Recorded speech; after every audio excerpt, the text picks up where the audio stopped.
Okay, welcome back. Solo role Mangging. We are back to Shadowdark now.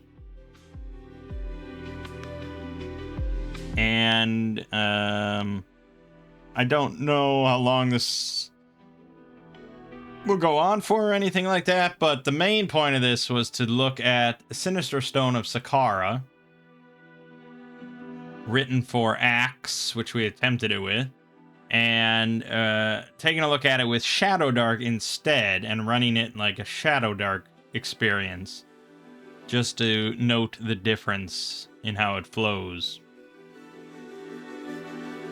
So last time we spent a long time making our characters, just kind of getting back into Shadowdark mindset and rule sets and all that kind of stuff.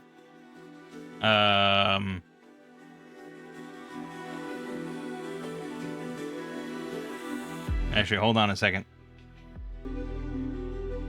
So we have our three characters that we generated with Axe initially, which is Pelorin, originally a paladin, now a Valkyrie, which was taken from a supplement, third party called Player Companion. And we have Carvis, our thief, and Wisteria, our wizard.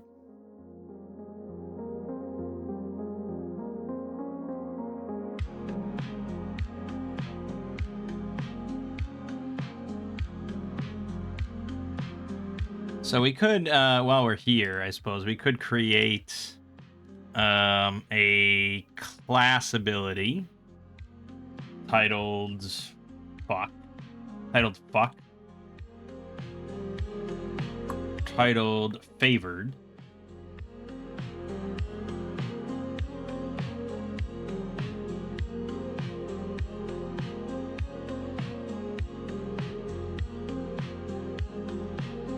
I could just copy paste, just put it into the game. That will do it. There's favored. I cannot put that directly into our shit, which is annoying, very annoying.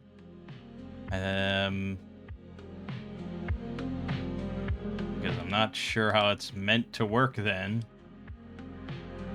Oh, special abilities favored. Well, I mean, I guess, yeah, it's a fine place to put it. I don't really... It's fine. And then we also have Raven.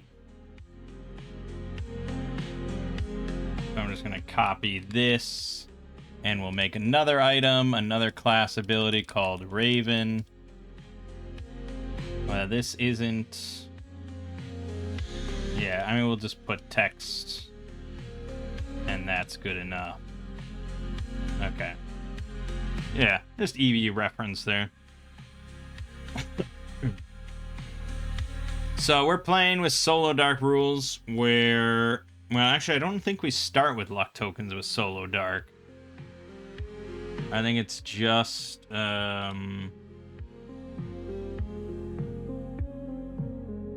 If you roll a 20, you get a luck token.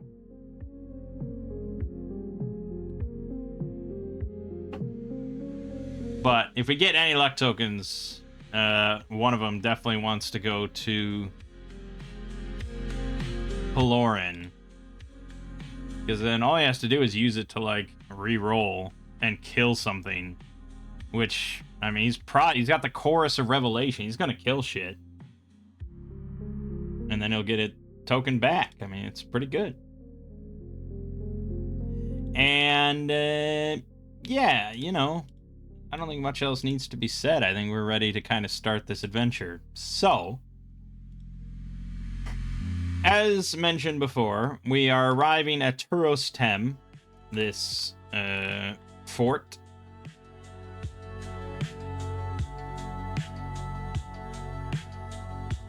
Which is on this river at the edge of the civilized territories. And we have the map here, which, you know, we traveled along this road from Syadnos We're arriving at Turos 10. Now, the first thing I did when I arrived there in Axe was I did a little shopping in the market. I bought like a shield and some darts. But that was because in Axe we got the template, which had our just prescribed gear. And so we didn't have a chance to just shop before starting. Here, though, we just got a collection of gold, and then we're able to buy whatever we wanted. So there isn't really a need to go shopping yet. We are going to get a henchman. We're going to try to get a henchman. We're going to get a henchman. But then we went into the fort itself, and we went through the front gate. There's plenty of other people in there and stuff, so we weren't stopped going into the fort. But once there, we arrive at, like, this central avenue where everyone has to kind of check in with one of the platoon commanders that's taking down everybody's name and purpose of their visit to the fort. Because, you know, if you're just a merchant passing through or something like that, I mean, you're not going to go all the way up into the fort, really. There's a village here with an inn and a marketplace and a bathhouse, so going into the fort, you got to have kind of a reason to do so, which not for tourists. And now, Axe makes a big deal about reaction rolls, right? Very important. A lot of reaction rolls.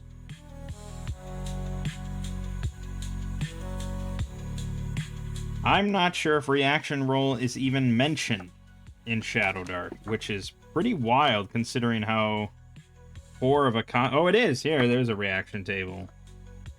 Okay, so on this cheat sheet in the book, there's a reaction table. But I want to know if it's mentioned. It must be mentioned somewhere. Let's see.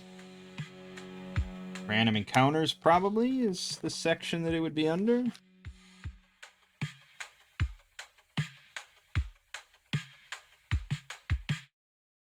Yep, okay. So they have a very basic...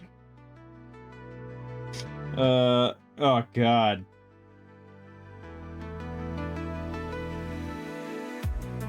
Just looking at the starting distance and, like, random encounter tables.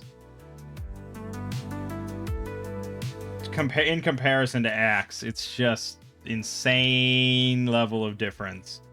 So the starting distance for the random encounter distance is a D6. If you roll a 1, it's close.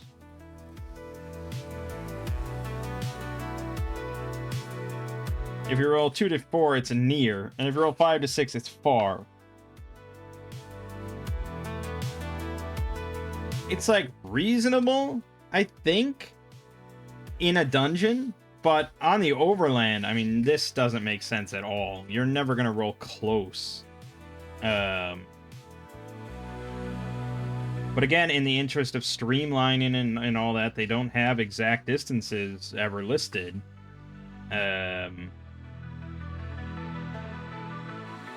So, I mean, far is technically as far as you can see, which is maybe useful, but also not useful. That's really, I think that chart is strictly for dungeon use. I wouldn't even consult it when they get a wilderness encounter.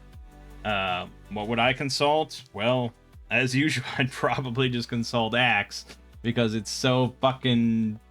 It's exactly what you kind of want, sort of.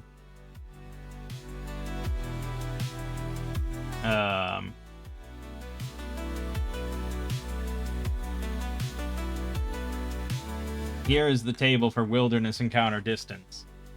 Yeah, it's very specific, of course. You know, if you're in a swamp, you roll 5d8 and then times 3 feet, and that averages to 68 feet. Yeah. But even if you just use averages for everything and you, like, round it, like, it's still pretty useful. That means a minimum encounter in a scrubby swamp is 15 feet. I don't know how you'd exactly have an encounter at 15 feet. And I think it's pretty unlikely. But, you know, Axe also accounts for, like, the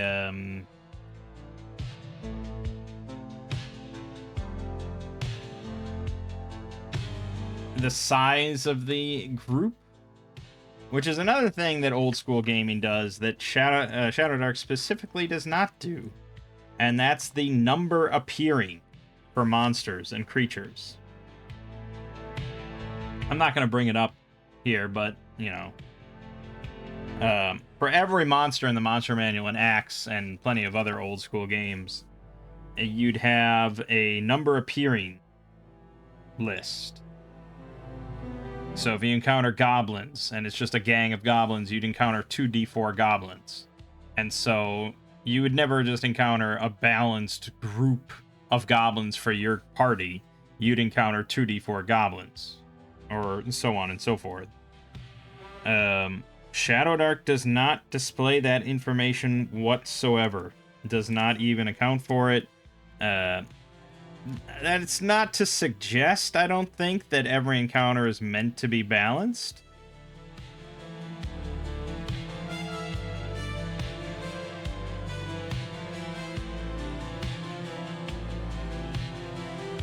But it kinda does, because there's a section here for DMs called How Many Monsters? To determine what level a monster should be when there is one of that monster per character in a combat. This will result in a combat of average difficulty.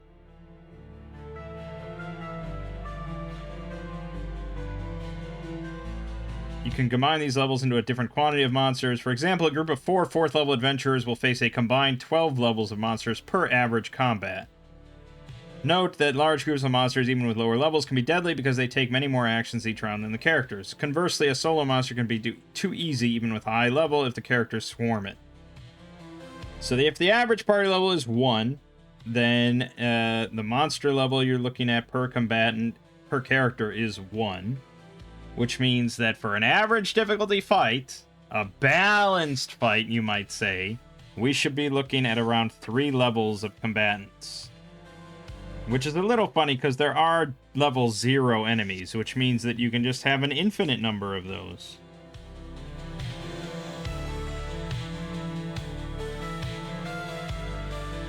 Or is there not level 0? Maybe that's only Axe. Maybe the absolute lowest is 1. But you can make level 0 like NPCs. So you can have an infinite number of those, I guess. But no, it looks like every monster is at least 1. It does go all the way up to like 16 here, I see. So there's definitely some big boys. But yeah, that means a balanced encounter for our 3 characters would be 3 monsters. And based on what Shadowdark is advising here for DMs, that seems to be what they want you to do, is create a balanced average combat for your party, which is like very modern thought for sure.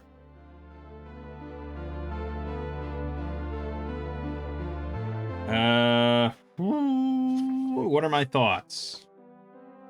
Well, it's certainly different, even though it's balanced, average combat, you know, blah, blah, blah.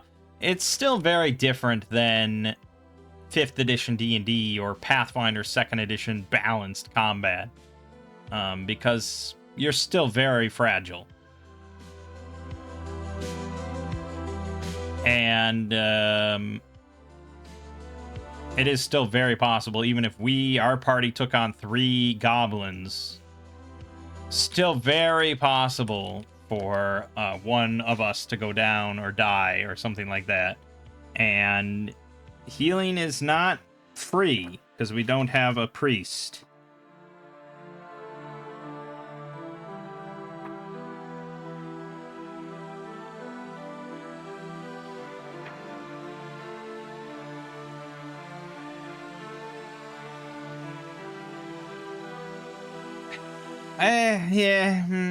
But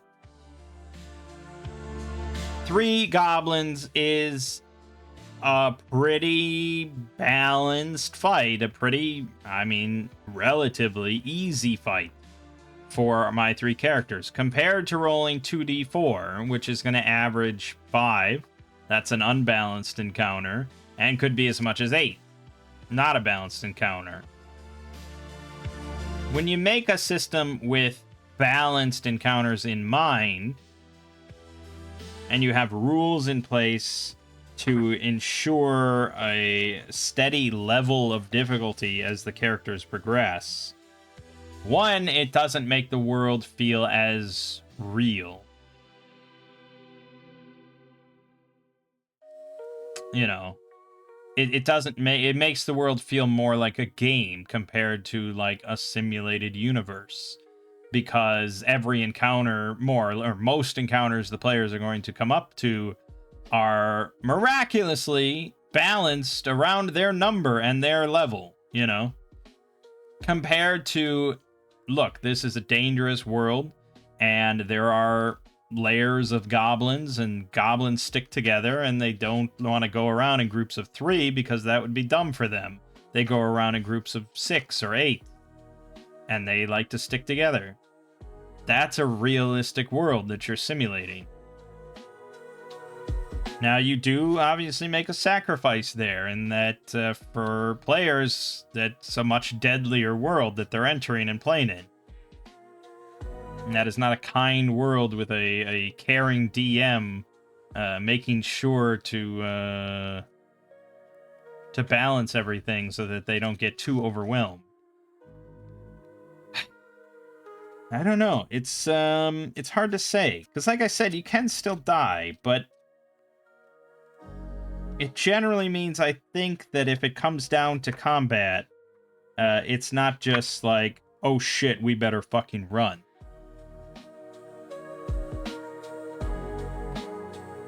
And as we level up, we'll become more and more powerful.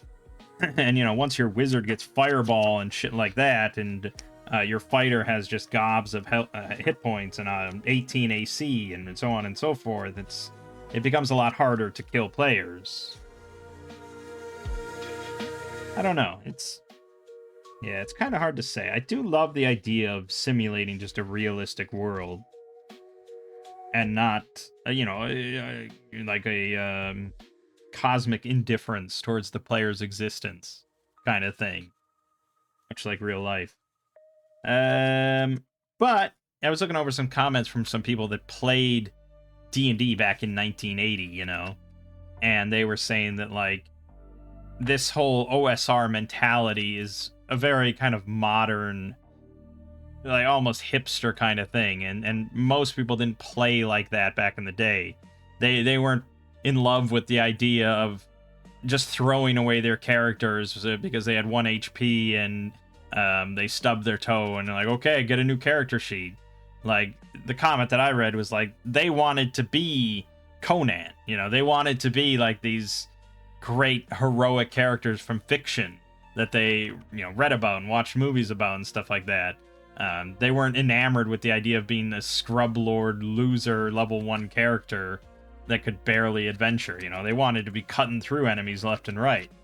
It wasn't all about just being so clever to avoid combat constantly, coming up with clever plans. Like, many of them wanted to get in there and just butcher shit like Conan. I know Conan didn't do that exclusively, I get it, but still, I mean, they wanted to be, you know, great heroes. I can see how the OSR mentality has kind of been warped a little bit as a you know, a violent reaction to the casualification of Dungeons and Dragons over the years. And I can see how people might not have played that way back in 1980. So, again, we're getting all off track. What the fuck were we even talking about? This started with wilderness encounter distance. Good God. I can't... Right, yeah, we were talking about numbers encountering that you encounter with monsters. We're running a pre-written module, so it doesn't matter. We don't have to worry about that. Alright, anyway, so yeah, we're gonna go into the keep, and we meet with the... Oh yeah, reaction rolls. That's how this started. Good lord, that was like an hour ago. Right, so when we played Axe, we ran a reaction roll with the woman, the female platoon commander that was taking down our name and purpose. So why don't we try that again with the reaction roll? Which is not... Yeah, I got so distracted by the encounter distance. Really threw me off here, but... Right, so the reaction roll. When the characters encounter random creatures, the GM rolls for the creature's attitude, if it would not already be clear. If the characters immediately interact with the creatures to influence their attitude, one of the interacting characters may add their charisma modifier to the reaction check. The interacting characters reveal their presence and position to the creatures. Some vicious creatures, such as undead, are always hostile. So, very different 2d6 table here compared to Axe. Axe is definitely designed for a lot more than just like random monsters and things like that. And you can absolutely tell that throughout this pre-written module for Axe, in which pretty much every NPC that you encounter in town and stuff here in the fort, it tells you about what happens on a friendly reaction roll or a hostile reaction roll. So you're kind of intended to roll that stuff for all sorts of NPCs to determine just how they feel about the characters on initial approach. And then Axe also has rules for influencing them after the fact if they want to spend time continuing to talk to them, assuming they're not just like outright hostile and tell you to fuck off. So Shadowdark, again, much more simplified. The Shadowdark reaction roll here is 2d6 plus charisma. 0 to 6 is hostile. 7 to 8 is suspicious. 9 is neutral. 10 to 11 is curious. And 12 plus is friendly. That means, on average, with 0 charisma, things will always be suspicious. And then with charisma, suspicious or neutral. But with a 0 charisma involved, there is certainly a lot of high chance of them just being outright hostile. Whereas in Axe, that was way less likely. Here, it's only on a 2 or less that they're hostile. It is only like the worst possible result. 3 to 5 is unfriendly. 6 to 8 is neutral or uncertain. 9 to 11 is indifferent or uninterested. 12 plus is friendly. So, I mean, we're kind of close if you lump together hostile and unfriendly.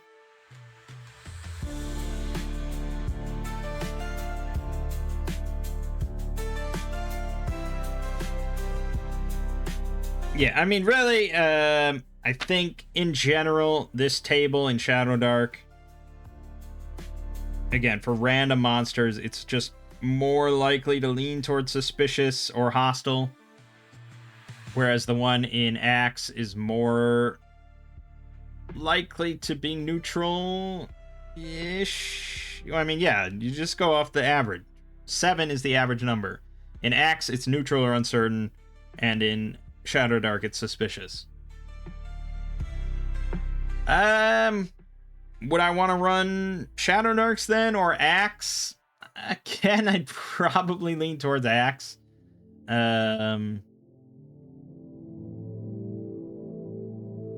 Unfriendly means that they'll attack if it seems possible to win.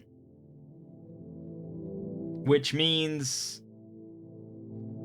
Yeah, I mean, a lot of the time, the monsters are probably going to outnumber the players because of the number appearing roll or something like that. So, I would say really 2 through 5 a lot of the time is probably going to be an attack. Whereas on here, Shadowdark 0 through 6. Basically 2 through 6. So, slightly more likely to attack in Shadowdark then. If you want to go that route. But I don't know. They're both usable, and I think you obviously should use both. Use some sort of reaction roll. But I also really love the concept of being able to influence the roll. after the fact by spending a minute or 10 minutes or an hour or a whole day or a week and trying to shift it closer to friendly. So I'd probably just steal this whole section as well.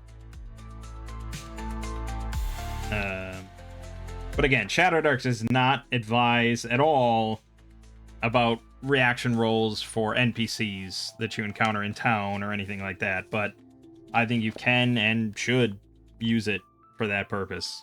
So let's roll a reaction roll. I mean, it's kind of a horse apiece, so we're just gonna roll. And I believe Wisteria, no, I think Carvis, doesn't he have like an insane? No, he got the insane int. She has a +1. Okay, so she's gonna roll charisma. Yep, straight up. She crit. Okay. Oh no, why is she rolling charisma? That's not what we're doing. Sorry. I just was like, I'm gonna roll charisma. I got into this whole other mindset. Fuck, wasted that damn crit. Pointless. No, we're rolling 2d6 and adding 1. That's what we're doing. Okay, 9.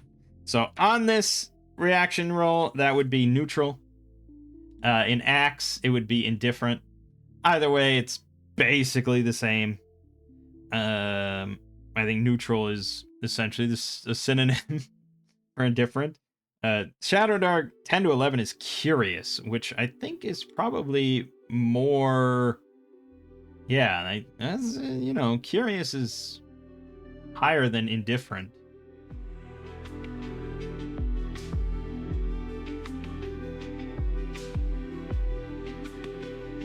And we're not going to spend a minute chatting with the platoon commander taking our name and purpose, so we'll move on. So we immediately went into the headquarters, because that's where we're directed after we say that we're here to kill the beastmen and hunt down the beastmen. So we go into the headquarters, and from there we don't really find much. We see a bunch of postings towards the front gate there of the headquarter building, talking about the 2,000 gold piece reward for beastmen. 2 members of the Merchant Guild have gone missing. Daros Thens and Odysseus Panis. The Fierce Brethren, a band of adventurers, is looking for bold comrades for expeditions into the Vyaspan Forest. A brigand named Drusus is wanted for desertion, drunkenness, kidnapping, manslaughter, mayhem, murder, robbery, and other outrages. 750 gold, dead or alive. It's pretty good. And apparently some soldiers are suffering from nightmares, and they're being helped out by Priestess Jenilyn at the hospital. A bunch of little hooks here. I'm actually very interested about the Fierce Brethren. I didn't go here. I didn't do this in Axe, so we're not going to do it now, but I'm kind of curious as to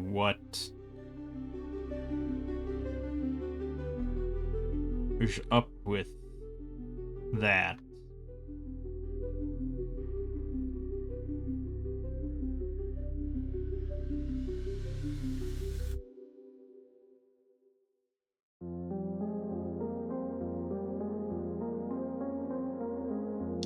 Oh, if you inquire as to the whereabouts of the Fierce Brethren, the innkeeper mutters, friends of yours, are they? Well, they left this for you, and presents the party with a bill for 7 gold pieces, 4 silver pieces, and 2 copper pieces left unpaid by the Fierce Brethren prior to their departure 4 days ago.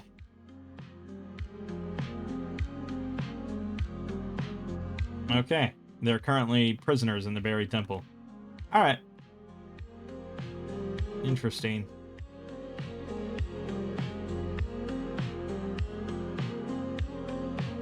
Yeah, there's a lot of rooms. There's a lot of info here. There's a ridiculous amount of info.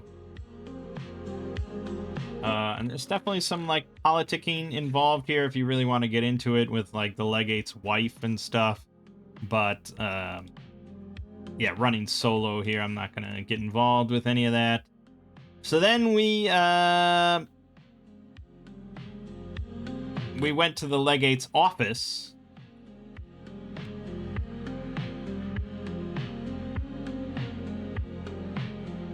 wherever that was. Was that in the villa? I think that was in the villa, wasn't it?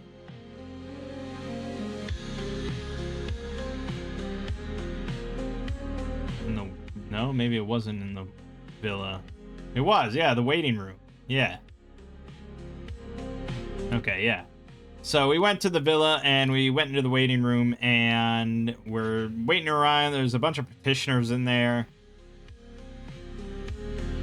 And while we were sitting there, we started chatting with one of the petitioners in the hopes that they might, you know, he's a farmer. He's here to ask for aid for his farm against the beastmen and stuff. So we start chatting with him about beastmen and stuff. And we roll another reaction roll. And we get a 5. So he's not really interested. He doesn't think we can help him, and he's not in a chatty mood. Now, the reason why I think most modern games nowadays would just make it a charisma check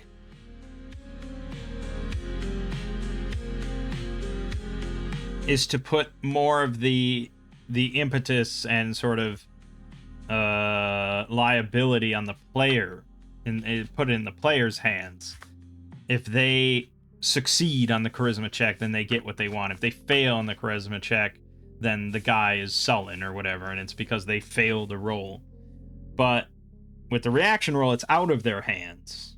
They add their charisma modifier, but this reaction roll is done secretly by the DM, and so it's just like you're chatting, and the DM just kind of tells you that you know he's not really he's kind of turning away from you a little bit. He seems a bit standoffish, and he doesn't seem like he really wants to talk to you. And so it really wasn't anything that the player did or did wrong or just got. I mean, the player did get unlucky, but I don't know, it's sort of a shifting of liability and blame, I think, a little bit. I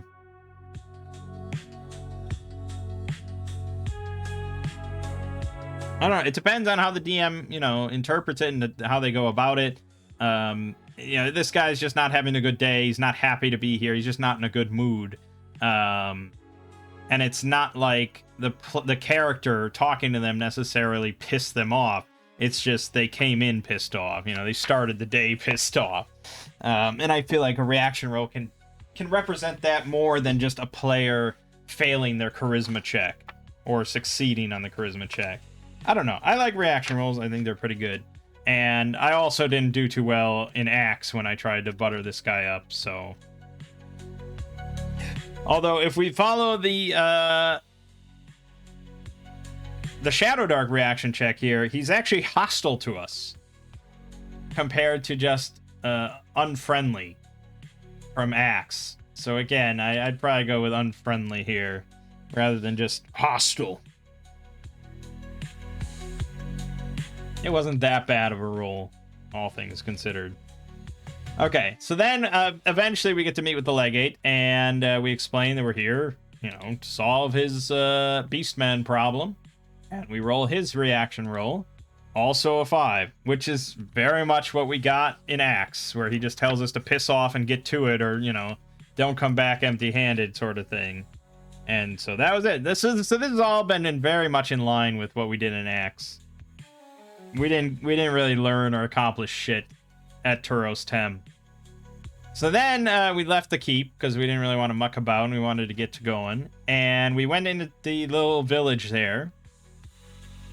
And in Axe, it's labeled, it would technically be a class 6 market because it only houses 111 families.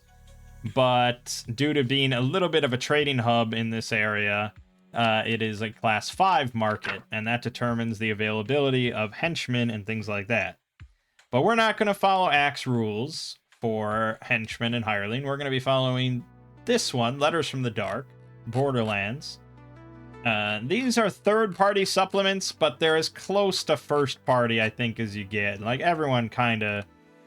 These are really pretty popular and pretty well respected. I actually own like the first 6 volumes in print. I just don't have it with me at the moment. So, yeah, these add like a bunch of new rules, optional rules, and I think all of them have like a little adventure or something like that.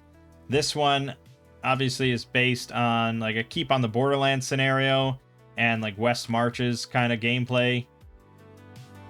So, West Marches is something that I'll probably never experience in my life because I can't even get a group of like 4 people together, let alone a massive 18-person group that you splinter off or something.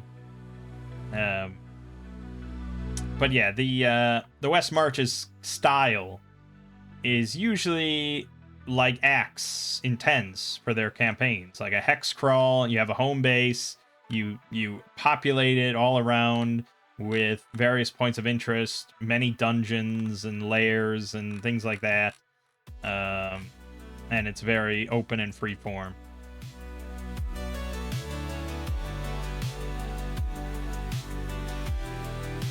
Oh, that was another thing that I was like looking at because I was curious for Shadowdark. What happens if you die?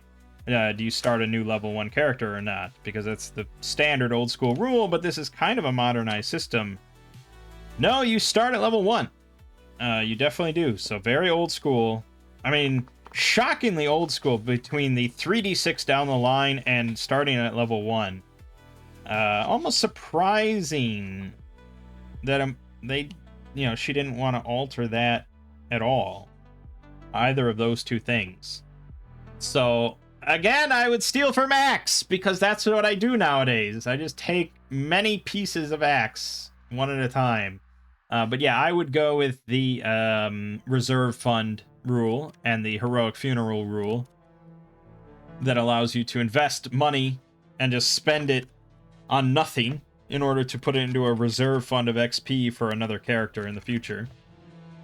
And the heroic funeral, where when you die, the other characters can potentially throw you a heroic funeral and spend a bunch of money in order to give you XP on your new character. Yeah, I just really like the idea of both of those rules. They're not very realistic. It doesn't make any sense. Who cares? It's cool. But anyways, we're not here to look at the West Marches and all that sort of stuff. We're here to look at hirelings. Oh, yeah, okay. So, hirelings are commoners willing to aid adventurers in return for a pittance of coin. While they have no combat prowess or special skills, they will happily look after horses and prepare meals while the heroes plunge into the Shadowdark. So, yeah, these are hirelings. These are not ones that will go into dungeons unless they've been assured that it's cleared. They have no abilities whatsoever, straight up peasants, and they're controlled by the GM to do simple tasks. So these are not even torch bearers or anything like that, or porters. They don't serve much purpose because of that. It's just like you know, theoretically they could be used to help carry treasure back to civilization. But other than that, you know, they don't serve a great deal of purpose. But it's 1 gold a day, which is pretty cheap. So if you want to hire a few to look after your horses and carry treasure, there you go. And then there's rules where if they are ever, for whatever reason, exposed to a hostile creature, a trap activating a dead body, or another shocking sight, because obviously random encounters can happen to and from a dungeon. So they have to make a morale check, typically of DC, with a bonus or penalty based on a bonus probably on the highest charisma modifier of the group. And if they fail that roll, they abandon and flee back to camp or to town. And if rumors spread the PCs are mistreating hirelings, they may have difficulty recruiting them in the future. And then there's some rules for making hirelings somewhat interesting and unique and memorable, blah, blah, blah. Okay, but mercenaries are what we're more interested in. And these are what Axe would call henchmen. These are the ones that are willing and able to go into dungeons with you. Whereas mercenaries in Axe are for war. They will not go into dungeons. They are strictly for overworld, wilderness, or, just battles and large-scale battles and things like that. Or patrols and stuff. But yeah, here mercenaries are like henchmen. They have their own levels, stats, and abilities. They also have classes, though they are not exactly the same classes available to player characters, which is interesting, because Axe definitely has them very much as basically just other player characters. Each week, a settlement on the borderlands has at most one visiting mercenary for every 10 inhabitants in that settlement. The following week, any unhired mercenaries will have moved on, making way for newcomers. Visiting mercenaries will usually post signs advertising their services in the town square, or they can be found boasting of their latest triumphs in the local tavern. Once found, it's usually a quick discussion of payment for the mercenaries ready to depart for the nearest dungeon. Yes, obviously insanely simplified compared to Axe, and far more generous.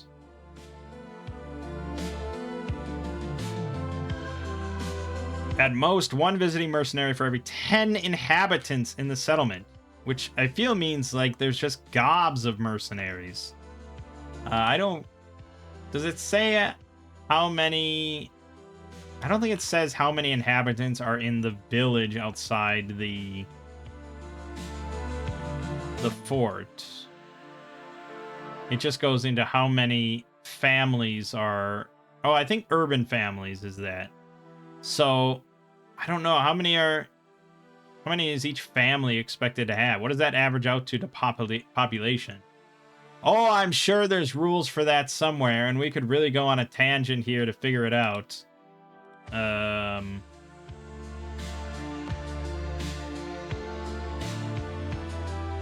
Yeah, we could really. Oh boy.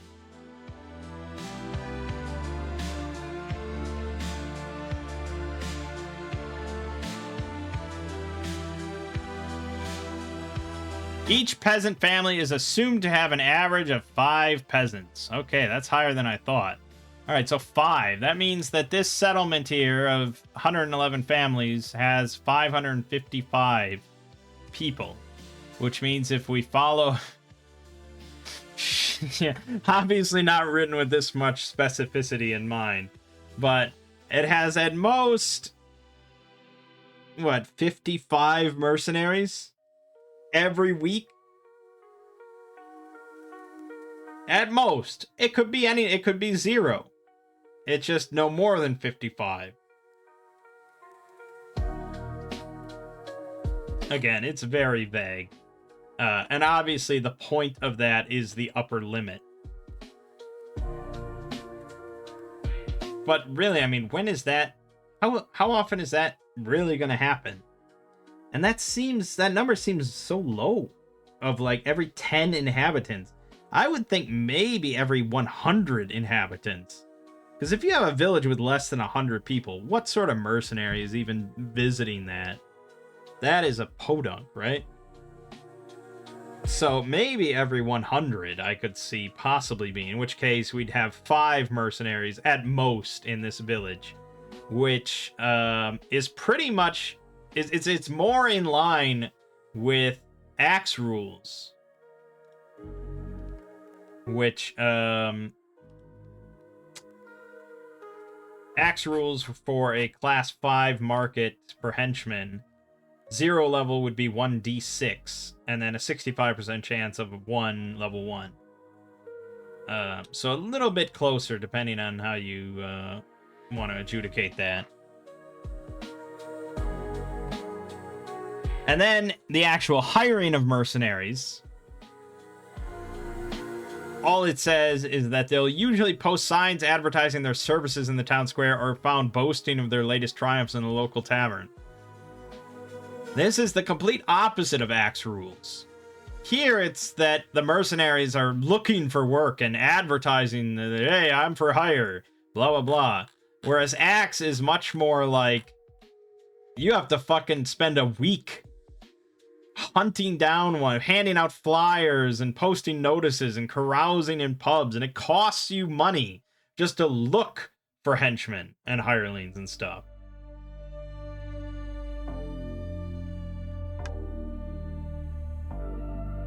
Which also feels a little ridiculous. But I don't know. I mean, there can't be much historical basis for either of this, right?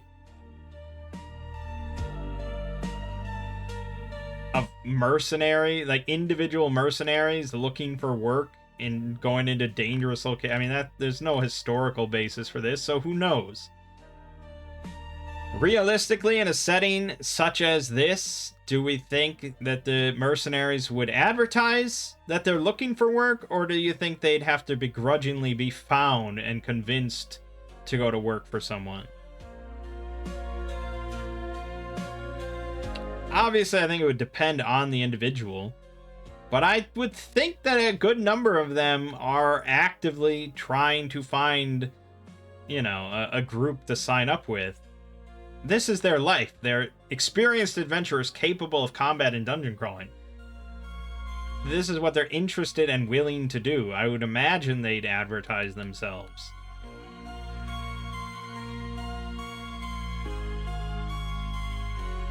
Alright, each mercenary is controlled by a single player. Usually the player chose to hire the mercenary.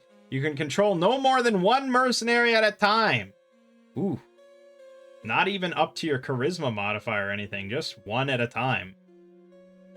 Mercenary takes their own turns and has their own resources. The player makes all decisions, but the game master may step in and object if the player makes the mercenary do something extremely out of character or self-destructive.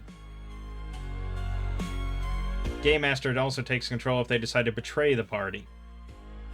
Although controlled by players, mercenaries are still NPCs. They cannot gain XP, level up, receive or benefit from luck tokens to learn new spells or carouse.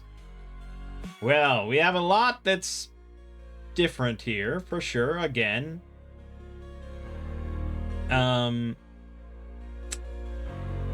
It says the game master may step in and object if the player makes the mercenary do something extremely out of character or self-destructive. I think in essence that's correct, because Axe makes it clear that the DM does have final say over everything that a hireling does. I don't remember where it said that exactly, but yeah. So the DM has final say, and it's just they're letting here it is, yeah.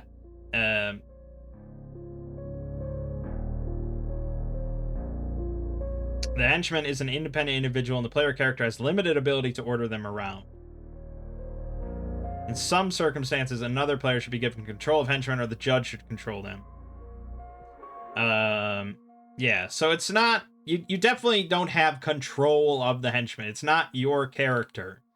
It is your henchman. It's your hireling. He's his own they're their own person. And so you're not moving them into a location or something. You are telling them, you're ordering them to, but that doesn't mean that they'll follow it, because you are not as a player controlling them directly. Yeah, I mean, I think both of these are basically saying the same thing. But the big difference there is mercenaries cannot gain XP or level up or receive or benefit from luck tokens, learn new spells, or carouse.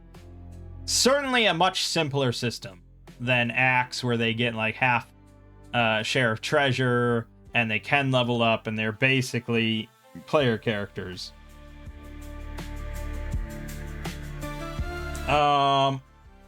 Which is better?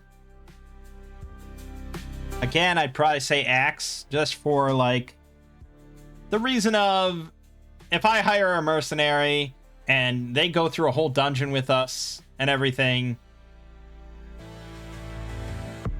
I think it's a lot cooler if they do level up as well, and they get stronger and they become more powerful, and it just seems unfair to the NPC that they don't get XP.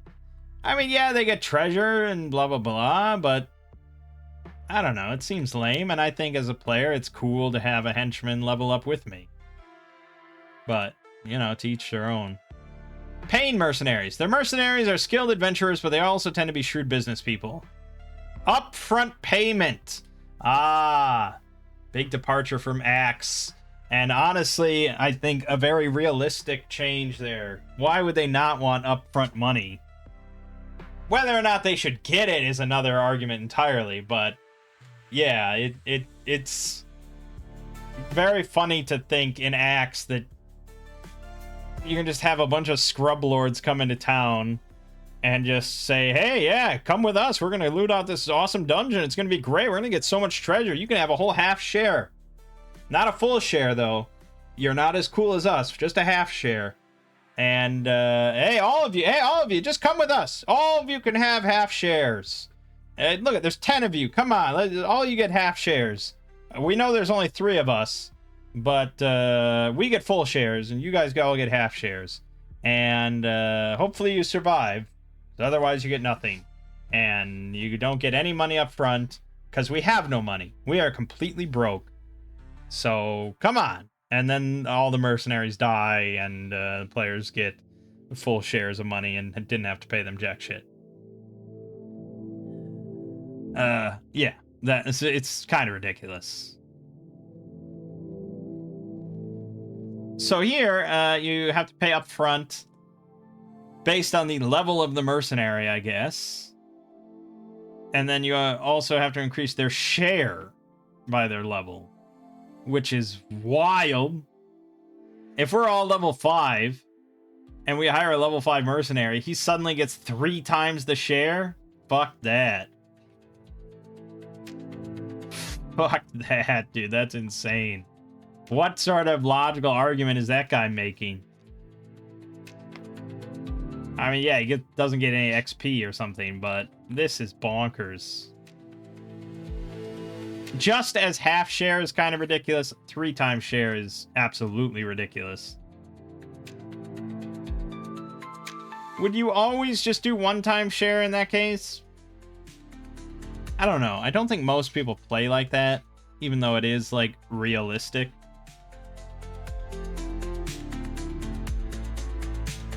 So I guess I would do half share. Always. It's just kind of a meme, I suppose, but still, it's good enough. And I agree with the upfront cost rising. I think that's fair. That's plenty fair.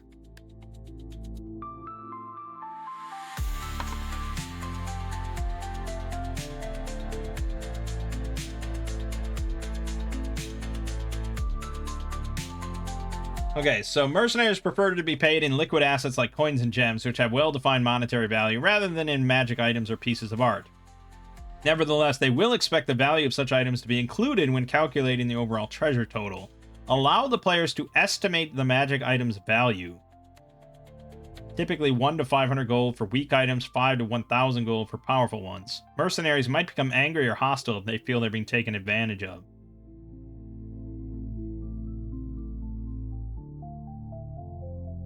Then you have an example. Hiring a first level mercenary. They pool together 50 gold pieces.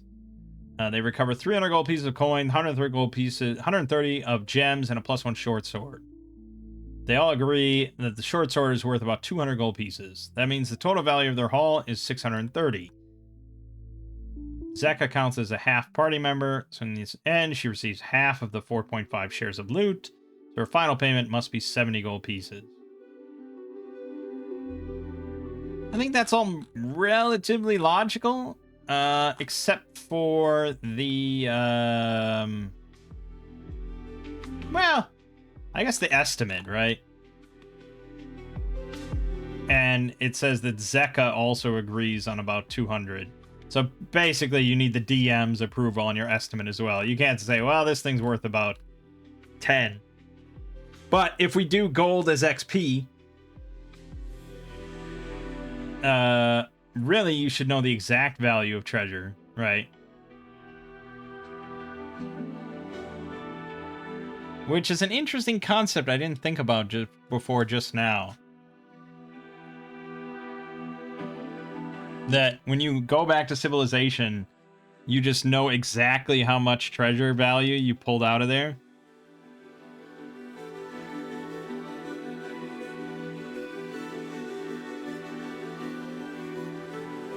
This person says, if I'm running a game with XP for treasure, I tell them the value of treasure.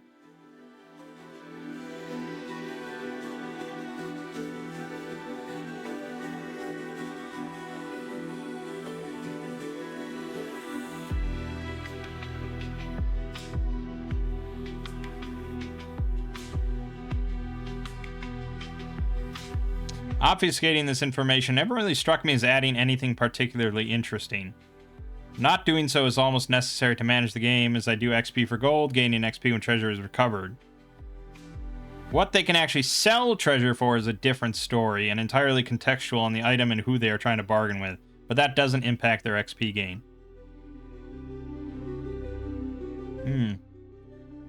Gosh, that really makes me rethink it, because even in like my Shadow the Weird Wizard game, you know, they find like gems or rings or something. They just pick. I don't say what the value is.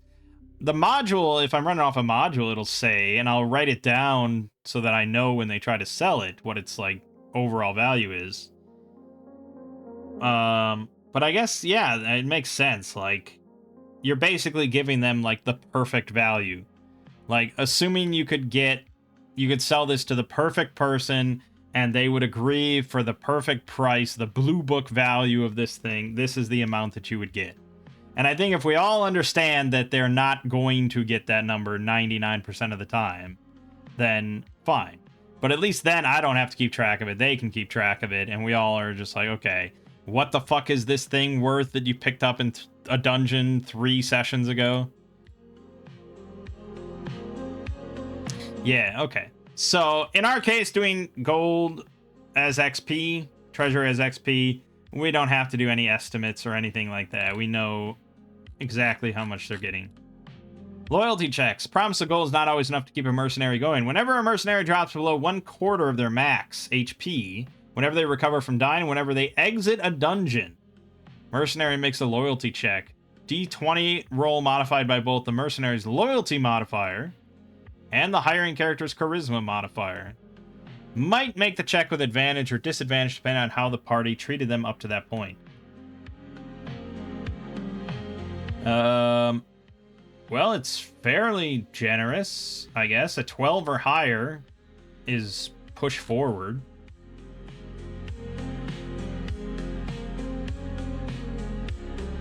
I don't know what a retreat does when you exit a dungeon. It doesn't really make much sense. So I guess I'd read 9 plus as just, okay, they're fine. And then 1 through 8 is they're like, well, I'm done with you guys. You guys are fucks. I'm taking my treasure and leaving. And then less than 1 is they're like, all right, you guys are a threat to existence. I'm going to kill you and take all your treasure. Mercenary turns on the party. They might strike a bargain with the party's enemies, or they'll stab the nearest player character. Should be tailored to the party's current situation. Betrayal should be an unlikely but serious risk of hiring mercenaries. Abandonment. The mercenary quits. They demand their share of the loot right now, then leave. Blah, blah, blah. Interestingly, that it doesn't say what happens if you don't give them their share of the loot, but I assume they just attack you. Retreat. Mercenary asks for their share of the loot and retreats back to town or to camp to recover. Again, I think if you're leaving the dungeon and going back to camp or town, this is just a nothing roll. And then push forward is fine. Get a D20 chart for possible betrayals. Blah, blah, blah. And then mercenary stats. So you roll a D6 for their level. You roll a D20 for their ancestry. Probably human, but maybe not. A D4 for their class. They can be clerics, mages, rogues, or warriors. Okay. Which is very interesting. Not priests, wizards, thieves, and fighters. Then their alignment. Then 3d6 in order. But if their key stat is not the highest number, swap it. 3rd level mercenaries get +1 to that modifier. 5th level +2. Then 3d6 for their loyalty stat. +2 if they're lawful. -4 if they're chaotic.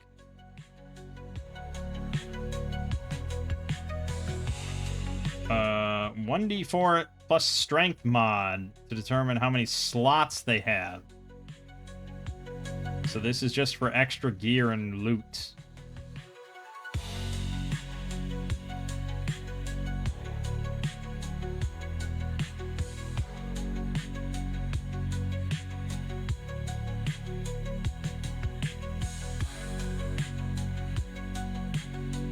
So they're definitely simplified, right? Clerics, I guess, always are going to have 15 AC plus their dex thanks to chainmail and shield. They have 1d6 HP plus con per level, blah, blah, blah. I mean, pretty standard. And they get random spells from priest spellers. They're basically priests. They just don't get turn undead. Rogues, again, pretty simple, except they're always doing 1d4 damage, so daggers and short bows. And they do get the thievery skill, which if you don't have a thief is kind of good.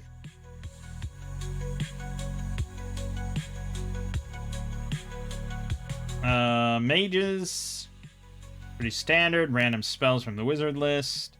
And warriors get chainmail. They get 1d6 HP, not d8, but they do 1d8 melee damage and 1d6 range within near. Not so hot. And they do have grit for strength as a fighter. So a level 1 cleric knows 1 priest spell. Level 1 mage knows 2 mage spells. Okay, and then we get some sample mercenaries, if you just want to grab some.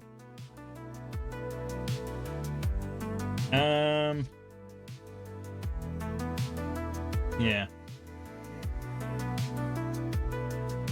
Okay. So, all in all, what do I think about these Shadowdark rules for mercenaries? I think if I wasn't aware of Axe or first edition AD&D, or, you know, a more complicated system of generating and controlling and handling these, I would say it's perfectly fine. There's a couple things that strike me as odd regardless, notably the 3-time share for level 5 mercenaries. I think that's kind of ridiculous. There's no requirement that you be the same level. That you can't hire mercenaries above your level, which is kind of crazy. So that, like, after this dungeon, we could hire like 3 level 5 mercenaries for the next dungeon, you know, even though we're level 2. I think that's kind of weird. We'd have to give them most of the treasure, which maybe that's like more of a response to hiring level 5s when you're a lower level, but they shouldn't go with you. That's the whole point. They're not going to be employed by someone less than them, and especially that much less than them. I think the loyalty check is relatively fine. I don't have many problems with that. The creation is mostly fine, but then you get to the actual classes, and honestly, it's just like, it's so much easier. Honestly, it's just so much simpler, I feel, just to whip up level 0 and level 1 characters. Especially with the digital generator and stuff. Like, we saw how fucking easy it is. Level 1, boom. You know, and then you just do this, do this, do this, do this, do this. You have a character. Done. You know, like, pretty much done.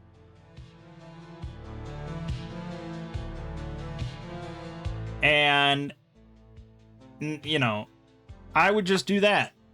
If you have players that are actually interested in having mercenaries and willing to pay for them and give up shares and blah, blah, blah, then just fuck it, make a level 1 character. Why should they be weaker than, like, that much weirder and different than you? Make a level 1 character, a level 3 character, whatever you are. And give them XP, let them level up if they're going to participate just the same as anyone else.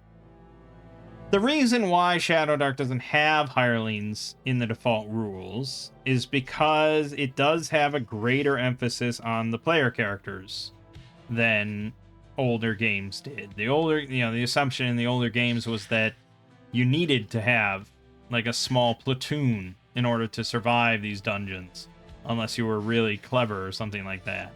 Whereas Shadowdark, it's similar to more modern games, where the focal point is all on the small group of player characters. There's no rules for domain play. There's no rules for hiring a bunch of henchmen to go into dungeons with you, because that takes the spotlight ever so slightly off of the players.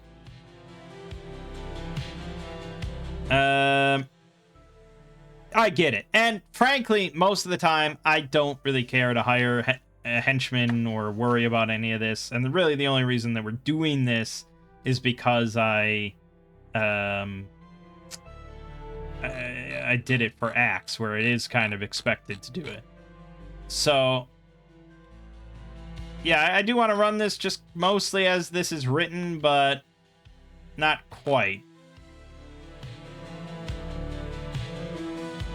Again, like, we'd have 55 at most mercenaries here that we could hire. So, but I want to do the other thing we did. So, we're just going to say outlandishly that for whatever reason, there's no mercenaries in town this week, and we have to wait a week. Okay, because that's what we did in Axe. We had to wait a week. So we're going to set that aside for now. We're like, okay, well, there's no flyers up or anything like that. We'll put some flyers up. Maybe someone will show up, but I guess we'll wait around. Because we're not going into this with just the three of us. We got to find somebody else. So then we go outside of the town because we didn't want to pay the price for the inn, which is funny because it's not even that much money.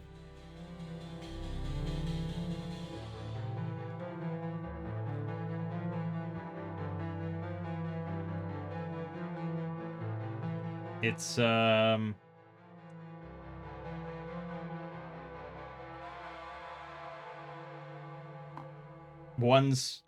silver per night in a private room, 1 silver per night in the courtyard. I don't even know how much money we have here. Well, Wisteria does not have 50. No, she bought a staff. Fuck. She bought some stuff. She does not have 50, but she has close to it.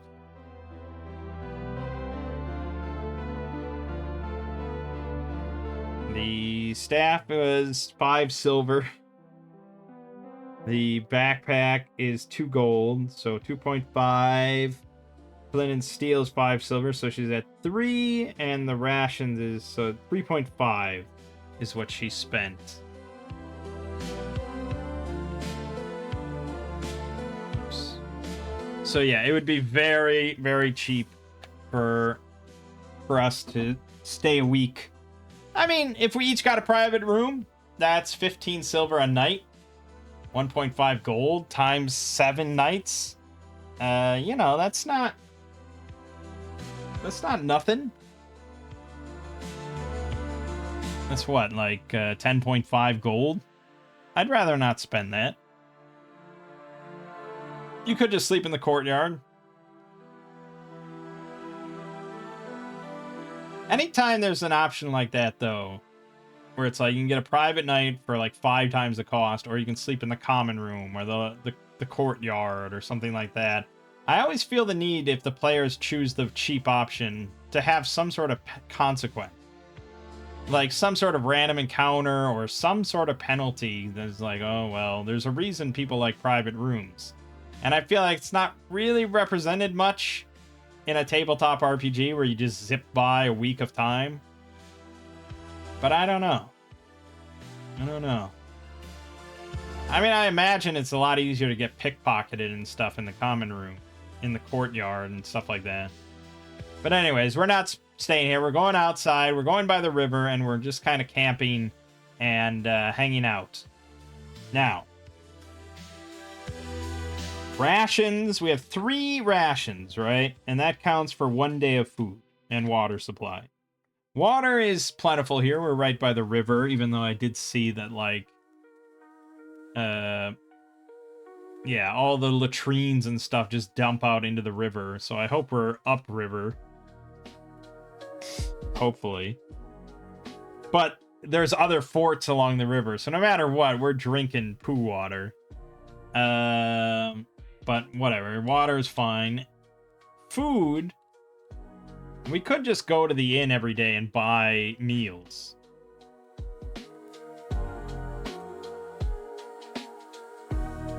So, what would be a day's worth of food? I see all the individual items, but I wonder if Axe actually has info on just like a day of food. I mean, worst comes to worst, you just buy a ration, I suppose, but... Meal. 1 person, poor to feast. 1 copper to 10 gold. Well, that is pretty fucking vague, man. The poorest of meals is 1 copper. But if we just think about, like, bread and meat or something, and meat is kind of luxurious, but... 4 pounds of bread, white bread, is 1 silver. 8 pounds of wheat bread, 1 silver. 12 pounds of coarse bread, 1 silver. I mean, how much bread can you eat in a day?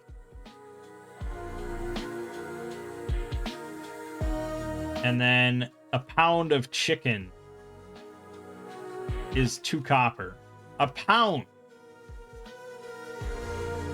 I think it's probably reasonable to say that for all of us to enjoy a decent meal is probably like a silver. Maybe a bit cheaper than that. Maybe it's closer to like 8 copper.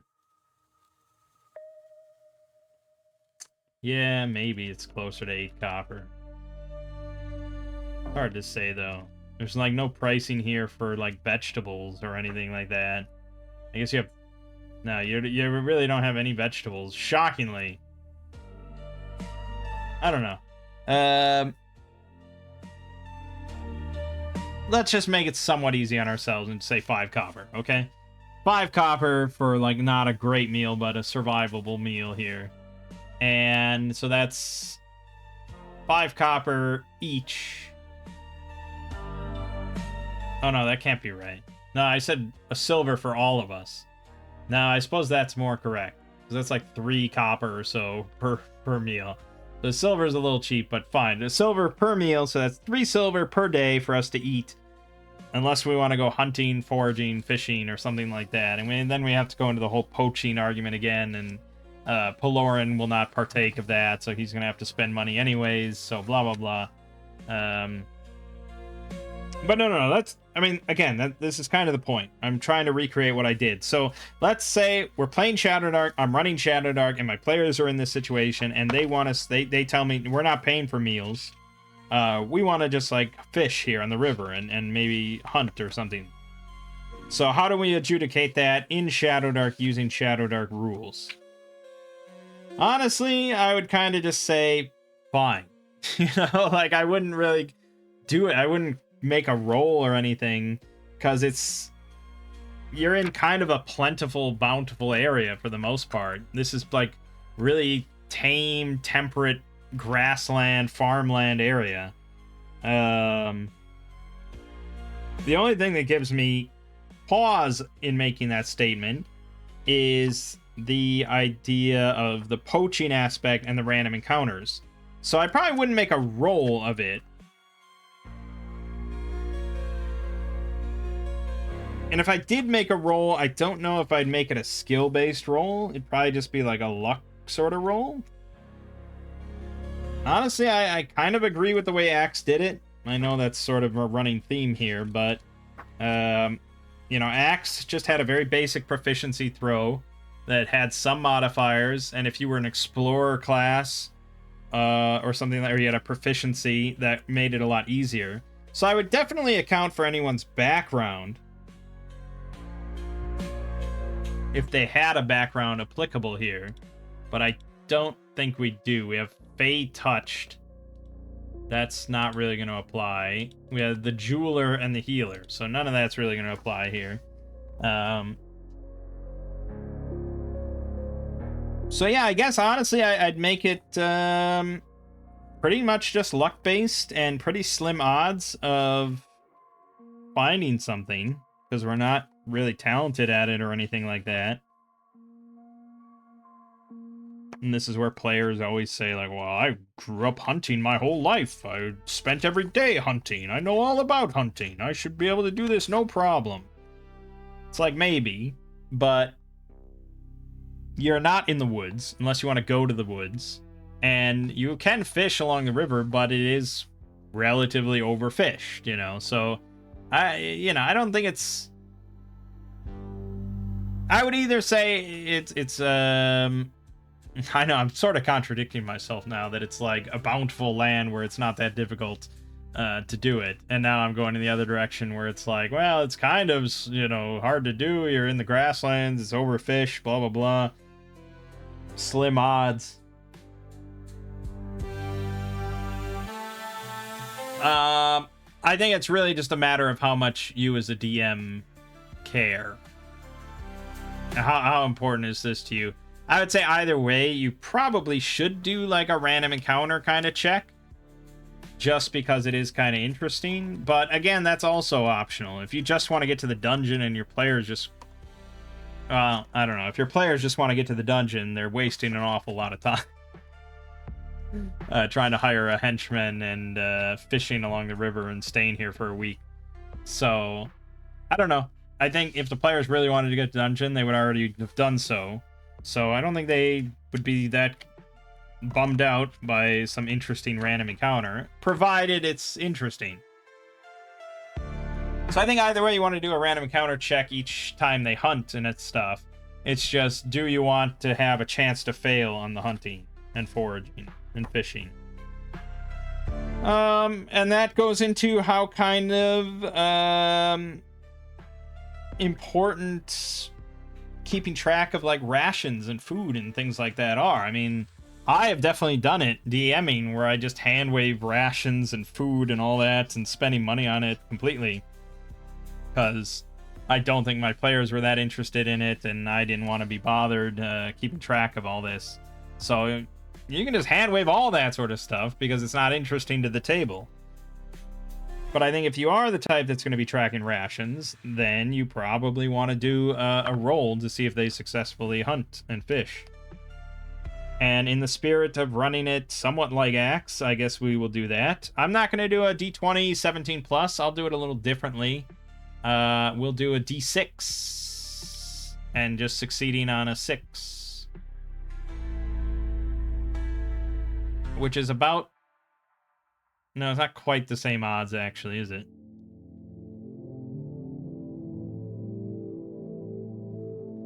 Pretty close. It's pretty close odds. And the only problem would be that if you have a, well, one, you're using a D6 and not a D20, and most of the game revolves around a D20.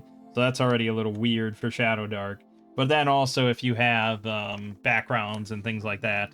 But I would say background, as usual, just applies advantage. Whether it's a D20 or a D6, what's the difference?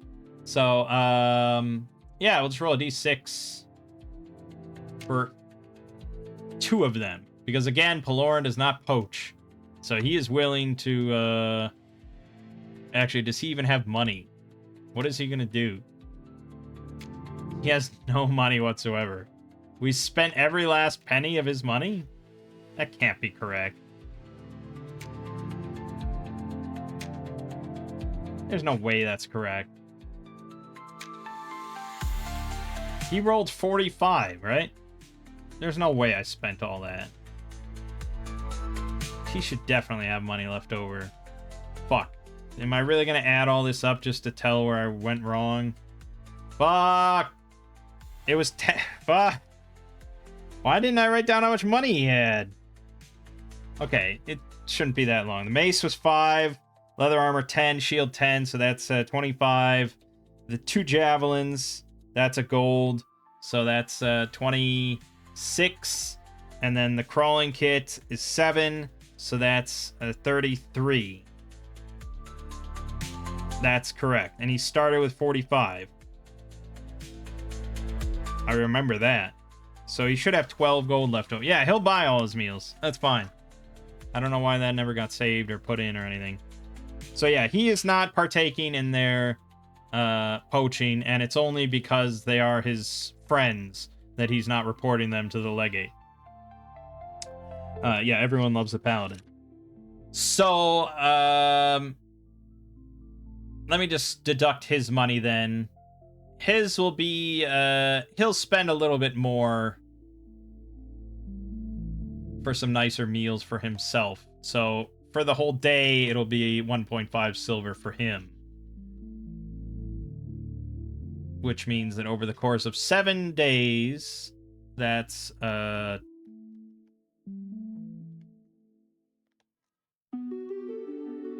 it's just 3 gold. Then that's 9 gold. Yeah, that's like all his money. It seems kind of wild. But if you're not going to tell me how much a meal... I mean, I guess I could spend 1 copper per meal. And it's like, unless the DM penalizes me in some way, it's perfectly valid. Right? So we could just spend 21 copper and be fine. I'm just going to deduct a number, and that'll be what it is. Because the bottom of the bottom is 21 copper, which is 2 silver. I was about to spend, like, 10 gold, which seems way high. So let's just spend 3 gold for the week. And again, we're camping outside. There might be a law against that. Vagrancy, I guess. But, I don't know. Who's going to... I'm sure plenty of people camp out in the wilderness here. So, whatever. Alright. So now we're going to do some checks for the other 2 to see how well they do. And much like Axe, there wasn't really... Actually, I think there was specific rules for Axe. For starvation and stuff.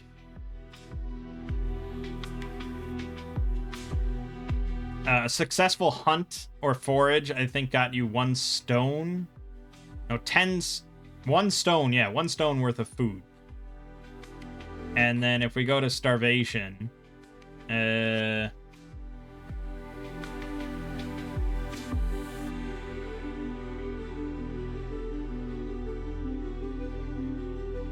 it doesn't say how much you need. Oh, typical ration consists of 2 pounds of food, 1/6 of a stone. Okay. And that's 1 day's worth. So 1 stone will last 6 days. Meaning for 2 people, it'll last 3 days.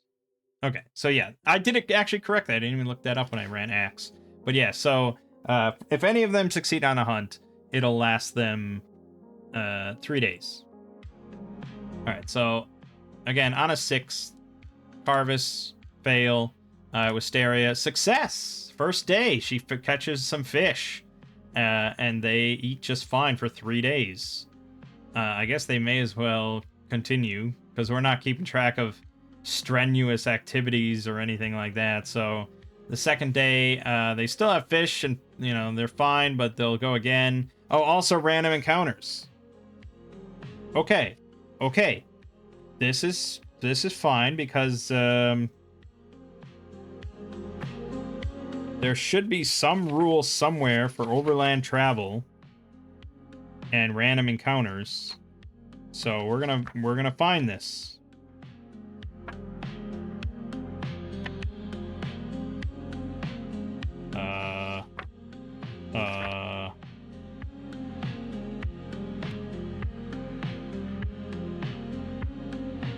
For overland travel, check for random encounters based on hours in place of round.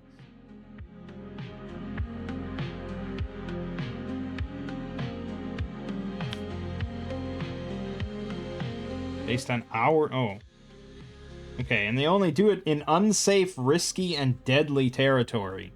That's it. You never check for random encounters in any safe area ever.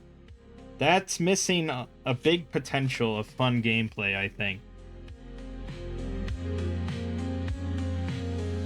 Yeah.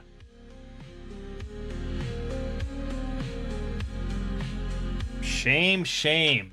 That's no fun. We don't like that.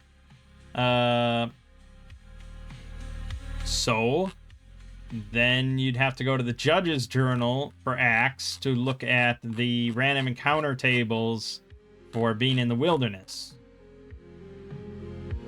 Even if you're in a civilized area on a road, there is a decent chance that you'll have a civilized kind of encounter with, well, not a civilized encounter necessarily. It could be brigands or bandits or wild hounds or something, and depending on your roll, you might have to re-roll on a higher table and stuff like that. But there's always a chance for random encounters, so okay. But we can house rule this and say that, okay, you're spending the day hunting and fishing and stuff, so we're gonna roll one random encounter check. So the random encounter check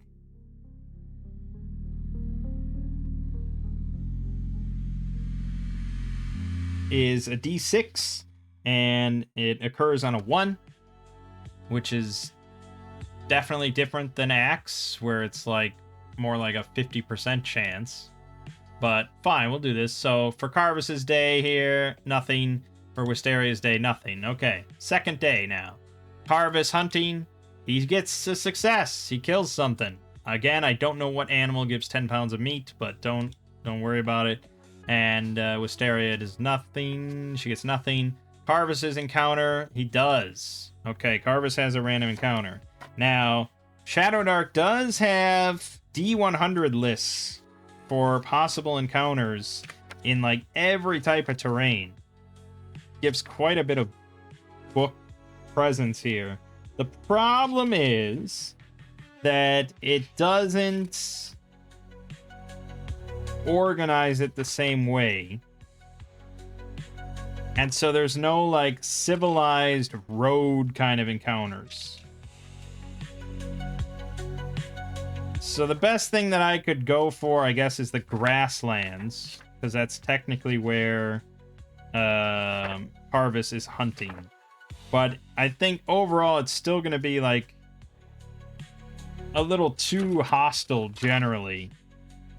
But I'm going to roll a D100 on this table and we'll see what we get. 57. Okay. A bandit chieftain.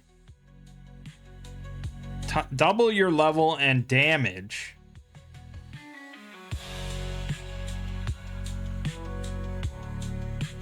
×2 level and damage. What does that mean exactly? Oh, he's a bandit, but he's just double the level and has double the damage? What is a bandit stat?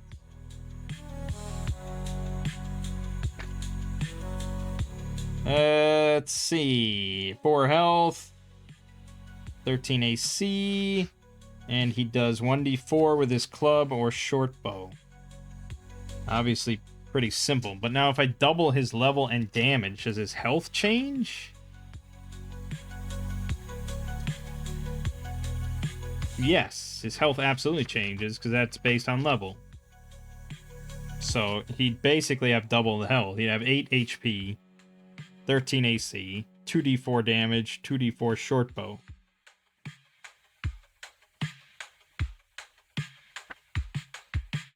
Which, yeah,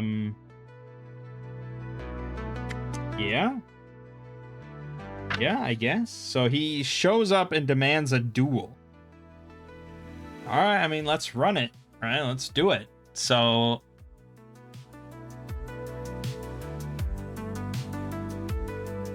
it's something that Axe would never put in because it's ridiculous. Like, it's Looney Tunes shit, right? This would never happen. Ever. And Axe is generally far more interested in realism than this.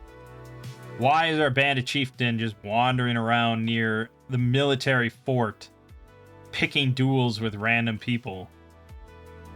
It's nonsense. It also doesn't really even demand a reaction roll, because we kind of know how he's feeling here. He just demands a duel for some reason, as I'm trying to hunt. Now, I have to assume he's by himself because there's no other info. And there's no number appearing for bandits. So he's just a praised bandit chieftain going off to harass the locals.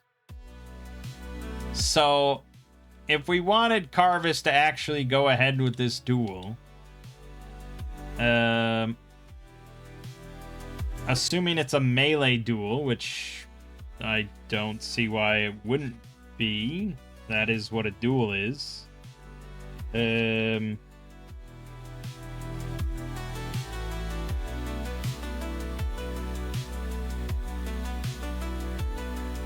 Short sword isn't even a finesse weapon, actually. Fuck. I think I'm gonna swap that out for a dagger then. I'd rather be able to hit than not hit. Considering it's a D4 to a D6, but being able to hit is a pretty big deal. So we're gonna swap that over. Once I find what I'm looking for. Dagger. Delete.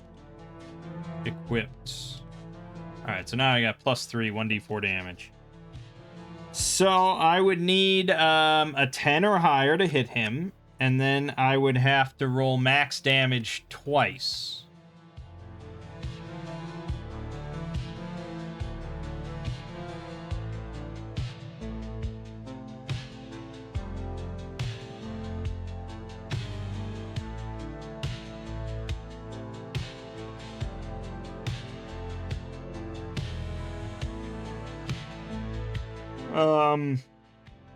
Whereas he is dealing 2d4 damage, so he almost guarantees kills me if he hits. And I'm pretty sure... I don't know what his attack mod gets bumped up to by gaining a level. By default, he's at a +1. But it doesn't...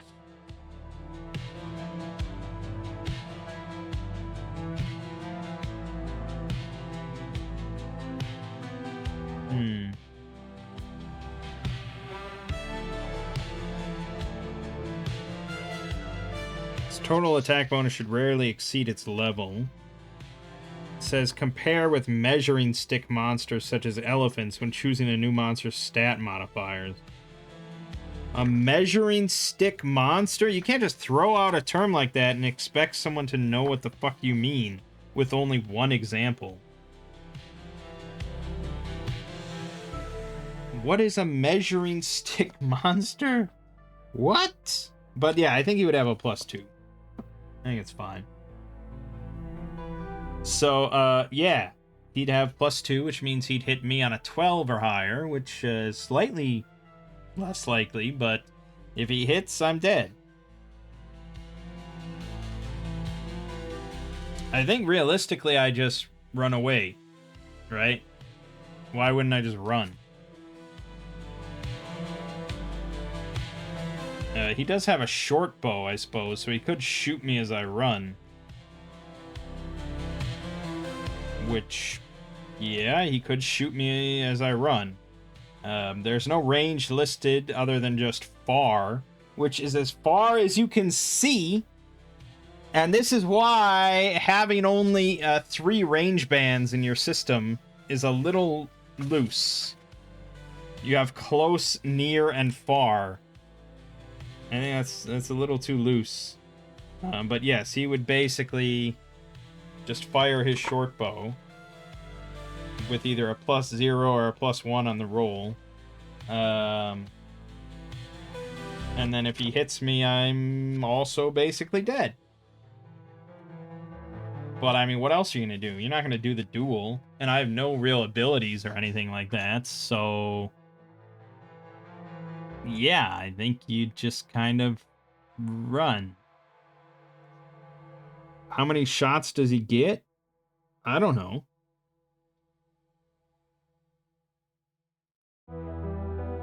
It's just kind of crazy. Because it's like, as long as he can see me, he can fire with no penalty. With a short bow. Does that seem right to you? But as far as I can tell, that's Shadowdark as the rules go. I can't find anything to contradict it. I actually can't find anything... can't even find what far means anymore. I mean, it also kind of matters where we're doing this, where he approaches me. Because if he approaches me when I'm near some, like, trees, then that's a lot more cover than just out in the grasslands. So, I don't know. I like that Shadowdark was meant to be so simple and easy and fluid, and here I am sitting like 20 minutes because of one random encounter that I rolled. I feel like if I was just playing and I wasn't doing this solo, like I wouldn't be debating this much. I would just go. I would just do something, you know? We would just make a decision and go. I wouldn't really think about it that much, and I'd maybe think about it a little bit. I'd probably talk to the guy. We'd be chatting.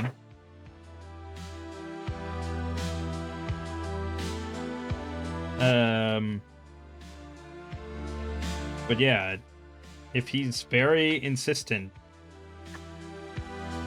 I guess I would run.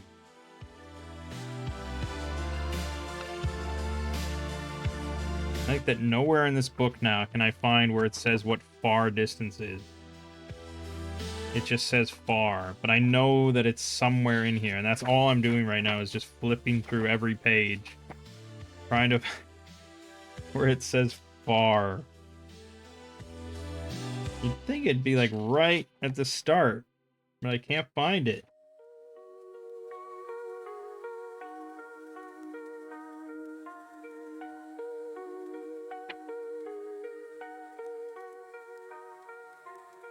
No, I can't find it. I don't think it's in the book.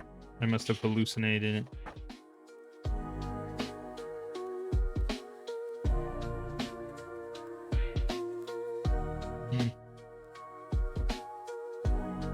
Yeah, I don't know, man. Anyways, all right. Again, it's just like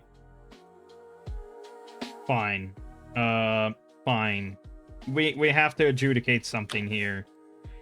And again, if I was a DM and this came up and we had it, I mean, I don't even know if I would have ran it. I probably would have gone with a different entry in the random encounter chart. Something that might make slightly more sense. I often do that on random tables. We'll just go with like the one next to it. Like here, the one right below it is 2d4 lions watch you intently from the banks of a river. It's like, okay. I mean, that's not much of an encounter. You'd roll on the reaction table though, and maybe that would be something, although it feels like kind of a guaranteed kill. But maybe this is after he got his hunt, and that's why they're watching him. He's carrying meat on him, and maybe he has to drop it to get away. Okay, there you go. Here, this is just so out of pocket. Fucking bandit chieftain by himself demanding a duel.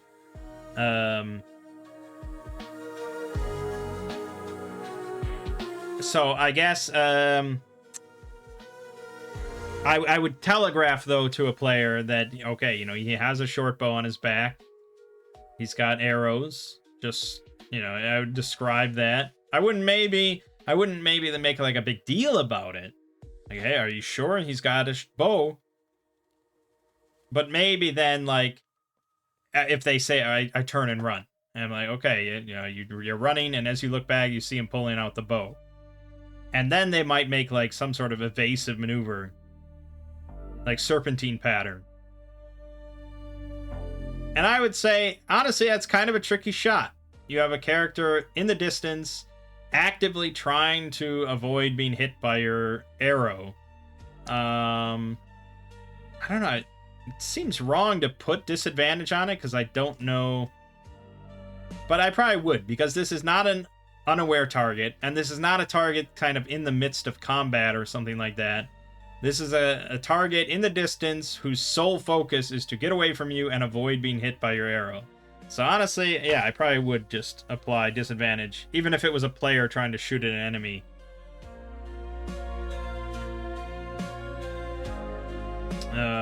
So let's just roll for his shots. He gets plus. It's a short bow, so he's worse. So he gets +1 with disadvantage, and he's trying to hit AC 14. Okay, well, his first roll was a fucking crit, so good thing we re-rolled that.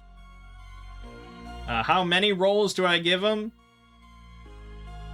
Again, it could be... we're on an empty grassland, like farmland. He could make like 100 shots. Or he's got 20 arrows, so he could make 20 rolls. He's gonna hit at least once and then kill me. So that seems a little unfair. So we'll be a little kinder and say that there's some cover eventually. And I'll say 3 rolls, 3 shots. So second shot, he rolled a 12. Third, he rolled a 3. So 3 arrows, 3 misses, and then Carvis ducks out of sight into a patch of trees or something like that. Okay, encounter resolved. But he does successfully hunt. Whether this happened before or after is kind of nebulous, for sure. And I guess it would just kind of depend. I don't know. I'd probably leave it up to the player. You know, like if the fact that they had meat might come up in the as part of the random encounter, fine. But otherwise, it doesn't really matter. Okay, so they then have meat for 6 days. And after this encounter, I think they'll lay low for a little bit and stick together. So then on the 7th day, they'll all join together for a meal. Before maybe their last meal. Or their last day of good meals in civilization. So they'll all spend fuck it, they'll all spend a gold. Because either they're gonna die trying or they're gonna get loads of money. So there you go. Okay, so now the henchmen. After the week, a new batch comes through very mechanically, and we can hire our pick of henchmen, I guess. This is why probably you should like pre-generate some stuff and just kind of offer it up. But we're just gonna... There's one mercenary, alright? This is all we get. One level 1 mercenary. Because if we were playing Axe, there would only be a 65% chance of a level 1 mercenary being here this week. So we're gonna play it that way, I guess. But really, we would have a nebulous number of mercenaries available. And some would be level 5. And some would be level 3. And blah, blah, blah. It's a ridiculous concept. Alright, so we're level 1. Yeah, I guess I want it to be the same. I want it to be lone, the fighter. So we're going to pick fighter. And then human. And everything else can be kind of whatever. And the name of lone. Random stats. Random stats. All right. 13 strength. 18 wisdom. Not much else good there. Especially the -1 con. Weapon mastery. We'll just go with standard. Sword. Long sword. And HP. 1. 1 fucking HP. They do get a talent, though, so we'll go with Dex. No, we'll go with Con. Make it a little bit better. 2 HP. I doubt that makes much of a difference. Should have gone with Dex. And then for inventory... Yeah, I really wish they just had, like, a kit that I could just drop on and not worry about it too much. But, alright, we'll just go with some standard options here. Leather armor. We'll give him the crawling kits. And the long sword.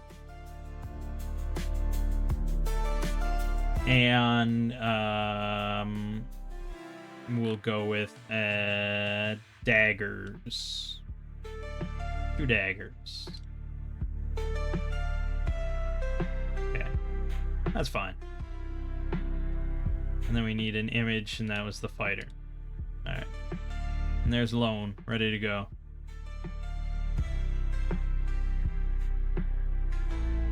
.12 AC. Not super hot. Lone's probably going to die.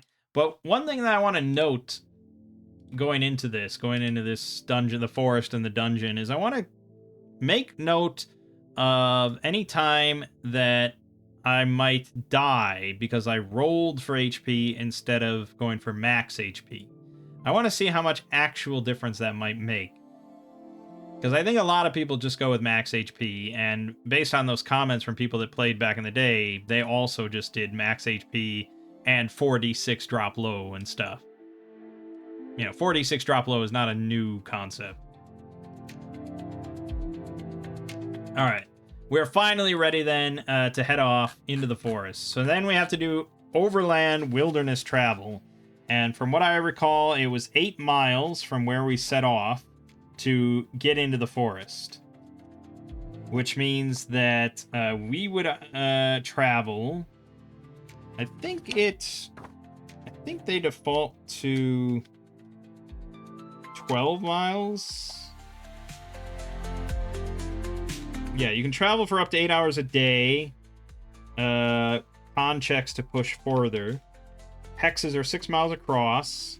And time per hex is 4 hours walking. So yes, it's 12 miles per day, a full day. So we're walking basically like a hex and a little bit further. So that's 4 hours for the 6 miles. And then let's just say half. We'll make it simple. So we're walking a total of 6 hours. Which means that if this were unsafe territory, we'd have to make 2 checks. Which also... I think even in civilized territory in Axe, you have to roll for every hex you travel through. So yes, technically we have to roll 2 d6s. And we have an encounter on a 1. Okay, so no encounter on the way to the forest. Then we get into the forest, and we have to find this place. Now, Axe, again, adjudicates this all very clearly, that searching is an ancillary activity, a strenuous ancillary activity, so you can do up to 12 of those in one day if that's all you do. Otherwise, a dedicated activity, which is what we just did, plus 4 ancillary activities. But again, we kind of spent one hiring loan. Oh, we didn't even pay for loan. We have to do that. We have to pay 50 gold up front for loan. And let's be honest, she is not worth 50 gold. But if she dies, we can loot her corpse. So it's not necessarily lost. Most of this is going to come from Wisteria, because the others don't have a whole lot. Carvis has 5 gold, 8 gold. So I guess... she'll spend 40, he'll spend 5, and he'll spend 5, and we'll work together. And we hire Lone, who I will now add the 50 gold to. She didn't have 45 gold. We'll say she's at 55 now. Okay.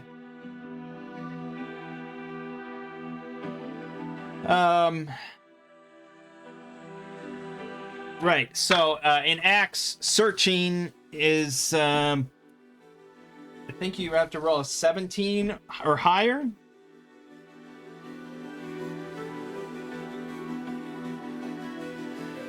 And we also would have to make a random encounter check at the same time, which would be in a unsettled territory, pretty likely to have an encounter.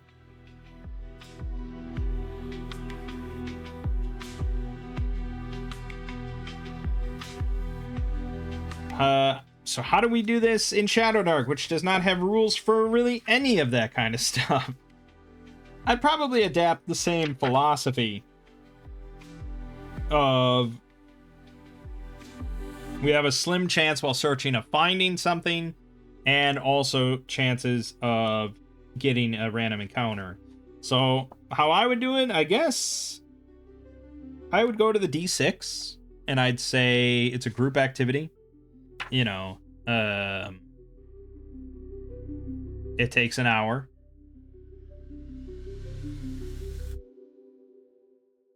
And we'd roll a d6, and if you get a 6, you find what you're looking for, and if you get a 1 or a 2, you get a random encounter. That's how I would do it. which I think the finding it, that corresponds fairly closely. Again, because I think it was a 17 or higher on a d20. But the random encounter is going to be less likely than Axe. Axe, it was quite likely to have some sort of encounter, from what I recall, in unsettled territory. But we'll go 1 and 2 for a random encounter. We don't want to bog down the session too much with random shit, because it is possible for us to easily get like 4 random encounters before we find it. So we still have some time. It's like 4 p.m. or something. So our first one is a 6. We found it immediately. I'm pretty sure... I don't think that's what happened in Axe, because I think we spent the night. And then we found like that weird magical tree, and I wasn't sure what the fuck to do about it, and we just ignored it.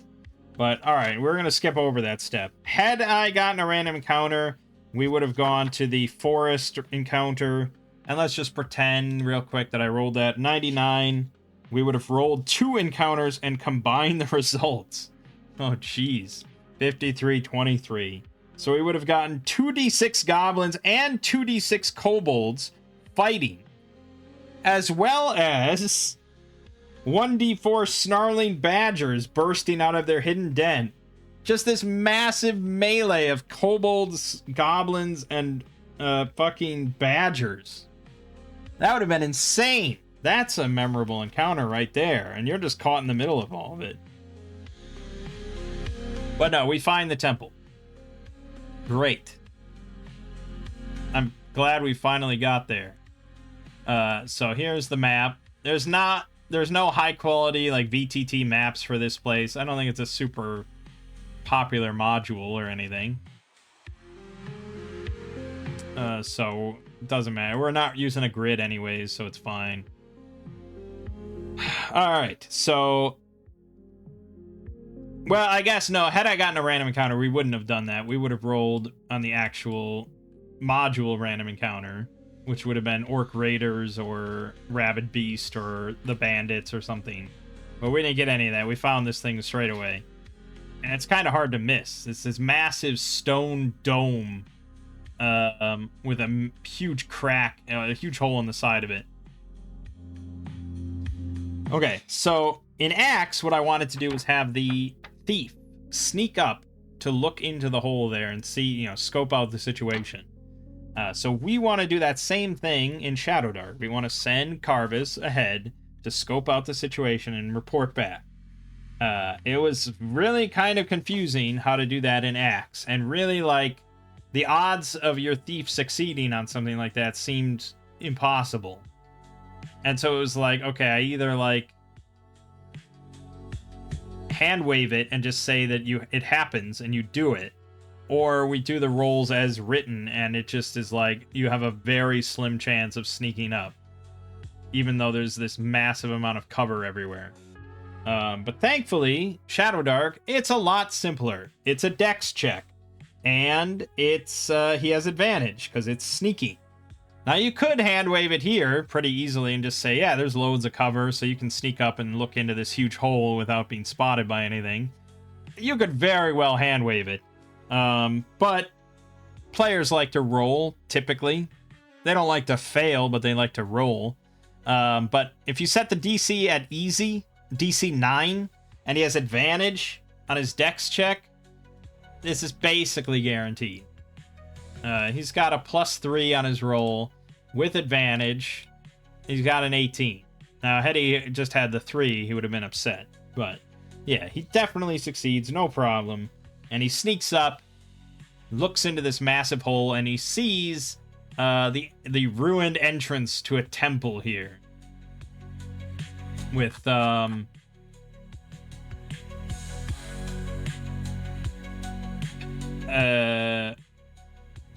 light streaming in.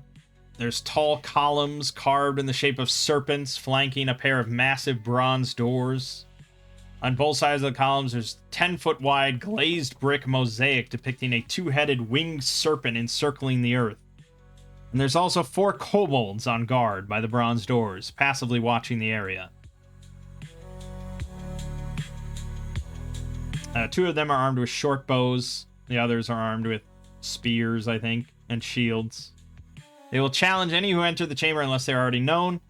It's possible the PCs could talk their way in if they avoid attacking first. If attacked, 2 of the kobolds will attempt to flee into the temple and head for the guard room at 3 to warn of the danger, while the other 2 hold the door until their morale breaks. Okay, so Parvis sees this situation, and he reports back. And you could do another stealth roll on the way back, but honestly, it's like, whatever.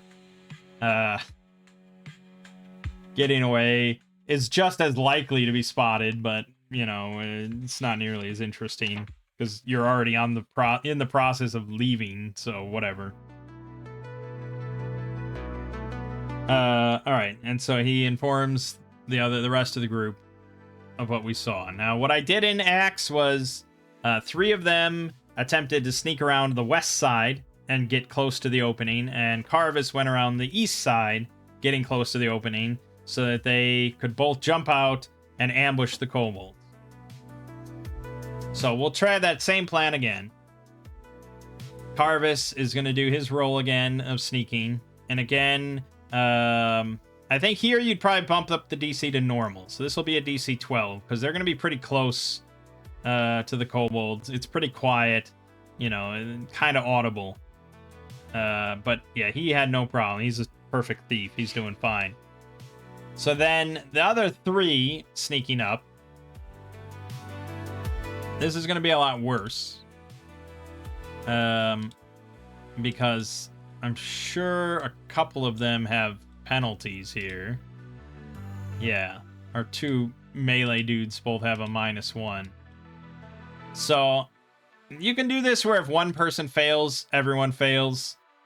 Realistically, that makes a fuck ton of sense. I get it. It's just not ever that fun. But I know group stealth should never really happen. But it's gonna happen sometimes.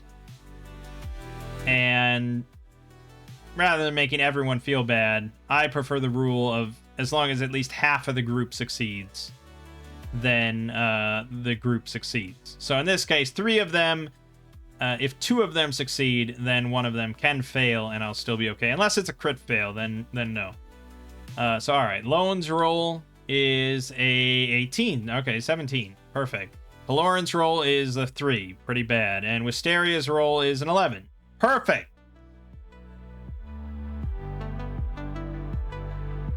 So, you know, Peloran, definitely the least stealthy of the group, kind of bumbling a little bit, but the other 2 have a better grasp of what they're doing at this moment and manage to, like, you know, steady Peloran, and they wait a moment, make sure that nothing is heard. They don't just keep going. They're cognizant of his failures. Okay. So now the surprise rule. I'm pretty sure it's fairly basic. I think it just says, like, yeah, the GM determines if any creatures are unaware of each other. A creature who surprises another takes 1 turn before a new initiative order is rolled. Yeah, so keep in mind, in Shadowdark, normally, in a group, you have always on initiative. So you roll initiative like at the start of a dungeon, or even just the start of the session, actually. And then the DM constantly goes around the table in initiative order, asking each person what they're doing at any given time. You can hand wave it sometimes if you're all together in a tavern or, you know, who knows what. But yeah, the intention is you keep going around like that so that each person has their moment in the spotlight to do whatever they want, and they're not just, like, boxed out. I didn't play like that when I DM'd because it felt odd to me, and it was very unfamiliar, and I wasn't sure how that would go. I am rethinking that, though, as I DM some more with my group specifically. I feel like they might benefit from it, so I might give it a try next time. But for solo, obviously, that's pointless, and we're only caring about initiative when we have combat. But we are re-rolling initiative every round of combat, and I don't know if the combat encounter is going to allow for that. Alright, but basically, I guess they'd all jump out and we'd get surprise. Realistically, I don't know if they'd actually be able to coordinate the 3 of them on the west side jumping out simultaneously.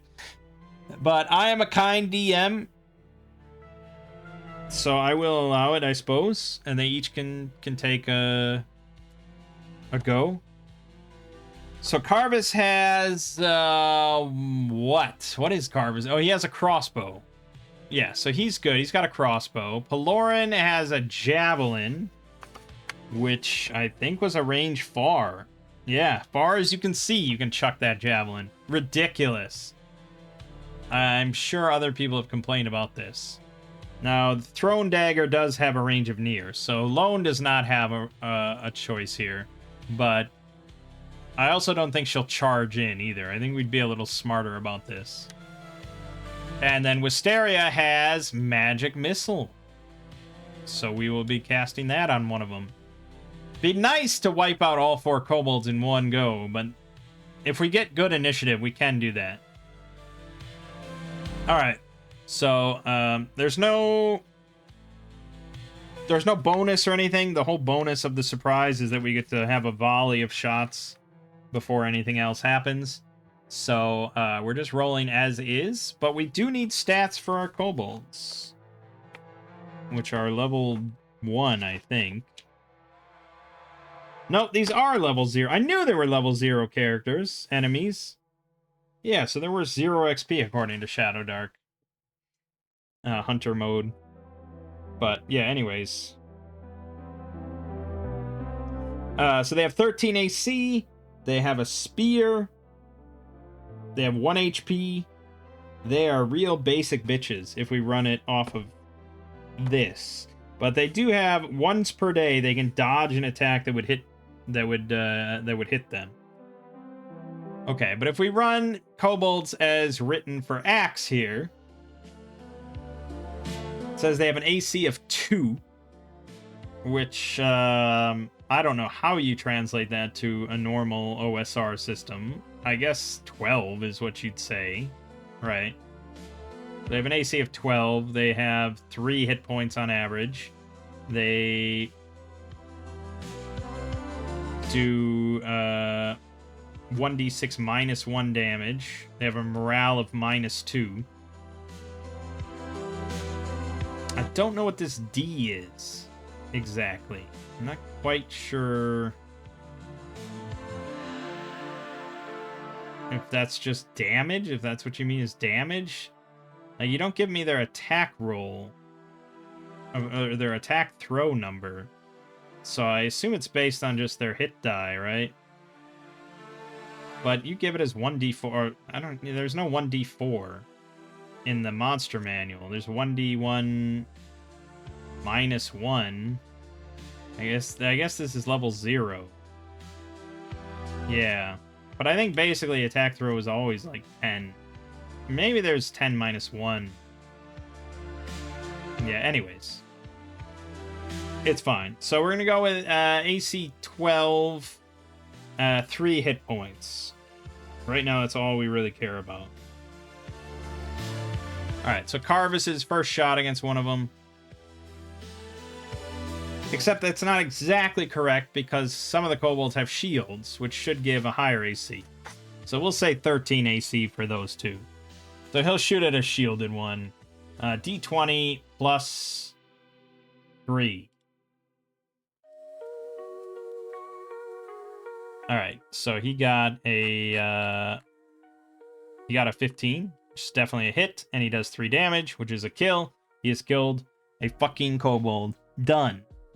Pelorin throwing the javelin very heroically at also one of the shielded ones.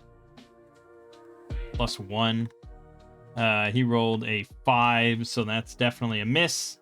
And Wisteria will use Magic Missile on I don't know, one of the ones in the back, I guess. Cast spell, +4. Success, because we got an 11.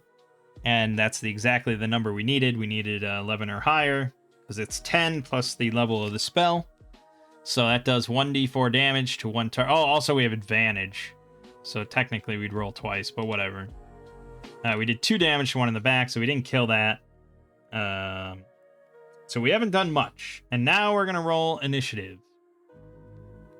So initiative is just dex rolls with D20. It's not very fascinating, but we'll do group initiative to make it easier. So they'll all go or I'll all go, blah, blah, blah. So we're going to have our highest dex, just Carvis, +3. He rolled a crit, which means I do get a luck token. I feel like I rolled a 20 some other time, but I think that was a wasted roll. Yeah, that was when I was doing a reaction roll, and that wasn't correct. So Pelorin is going to get that luck token, because you can give luck tokens to other characters. And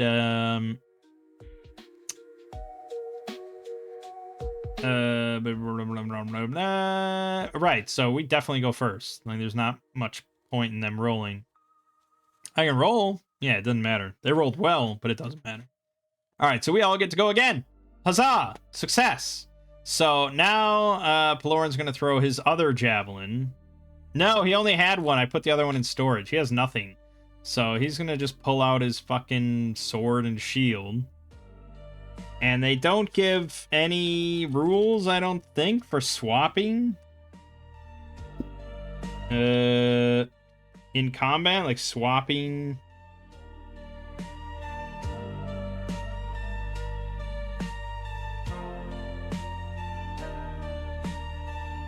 It just says multitask. Characters can do small parallel tasks on their turn, such as standing up, speaking, activating a magic item, or quaffing a potion. This doesn't typically use their action. Yeah, I don't think the game is too interested in bothering with little stuff like that. So, if you can fucking stand up from prone without an action... I mean, obviously, I'd say that requires your movement, but quaffing a potion doesn't really require an action, apparently. So, yeah, I think you can swap pretty freely, and they're not too concerned. So, we swap, and then we move. And, again, it's more zone-based than specific movement a lot of the time. I don't think it's concerned with that too much either. So, zone-based, we'd pretty much just declare that they're far from you. And so, you can move and then take an action, or you can move twice. And you can always move within near. Unless you're really, like, penalized or prone or something like that. So I think if you want to spend your whole turn to get far, which, again, I'm pretty sure is as far as you can see, I really prefer a game with a little bit more specificity to it. And I'm sure someone else has come up with more proper range bands, and I mean, you could use any range bands, I guess, like from Demon Lord or something like that. But I think in this case, the players would just say, hey, I want to move quickly and get up to the kobolds. Can I do that? I'm like, yes, it's your whole turn. Okay, I do that. And so Pelorin is up by the kobolds. Wisteria is going to fire off another magic missile. She'll fire at the one that she hit for 2 damage. She'll fire again. Advantage. Okay, so we rolled a 14 and something else, so we succeeded, and we do another d4 damage. It is dead. And Carvis is going to stay where he is, reload his crossbow, and fire at the other one in the back. The other unshielded one. He got a 13, which is a hit. He did 5 damage. That's a kill. So, that is a... There's only one left. Lone will also move up. And I think if I were the Pelorin player and I was saying what I want Lone to do, I'd say I want her to also run up and maybe get behind the kobold and kind of trap him. You know, wall him in.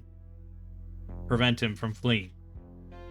And then the DM might allow that, might not allow that. I mean, there's no real rules here, man. Anything goes. So it's entirely up to the DM. Oh, here, it says exactly. Distances. Close is 5 feet, near is up to 30 feet, and far is within sight during an encounter or scene. So yes, when you can move far,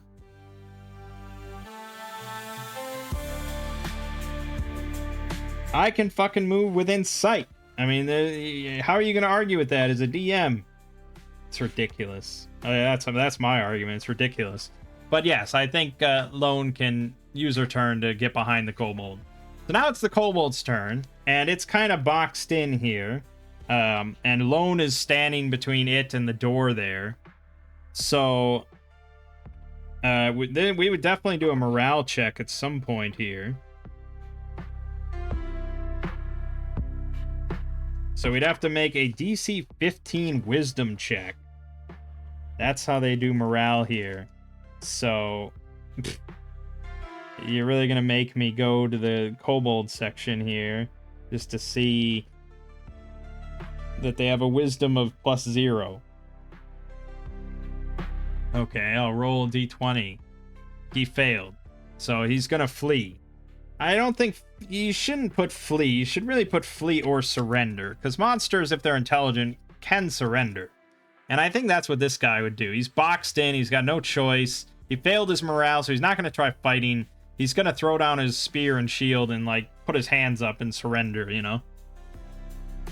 I don't think he speaks common, but as usual for, like, a D&D kind of game, you have him speak, like, broken common, like, please don't hurt me. I mean, you could just have him speak kobold, and I think the intent here is pretty clear, and I think the combat is over, and it's up to us to decide what to do with the kobold. And this is probably where you would kind of interrogate him about what's going on here and what's inside there, and, you know, tell us everything or we'll slit your gut open and blah, blah, blah.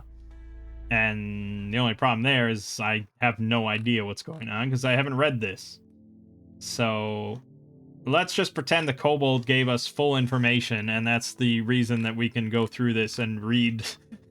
we have a reason here of why we can read these sections while playing through it. And then we sent the kobold packing into the forest, and he'll probably die, but he's not our problem. But Pelorin's not going to execute a defenseless creature that has surrendered. And there we go. And that is as far as we got an axe. So here it also took us like over 2 hours to do. But again, that's due to me yapping throughout this whole video. And that combat was just a lot faster. Yeah, it was a lot less deadly than axe.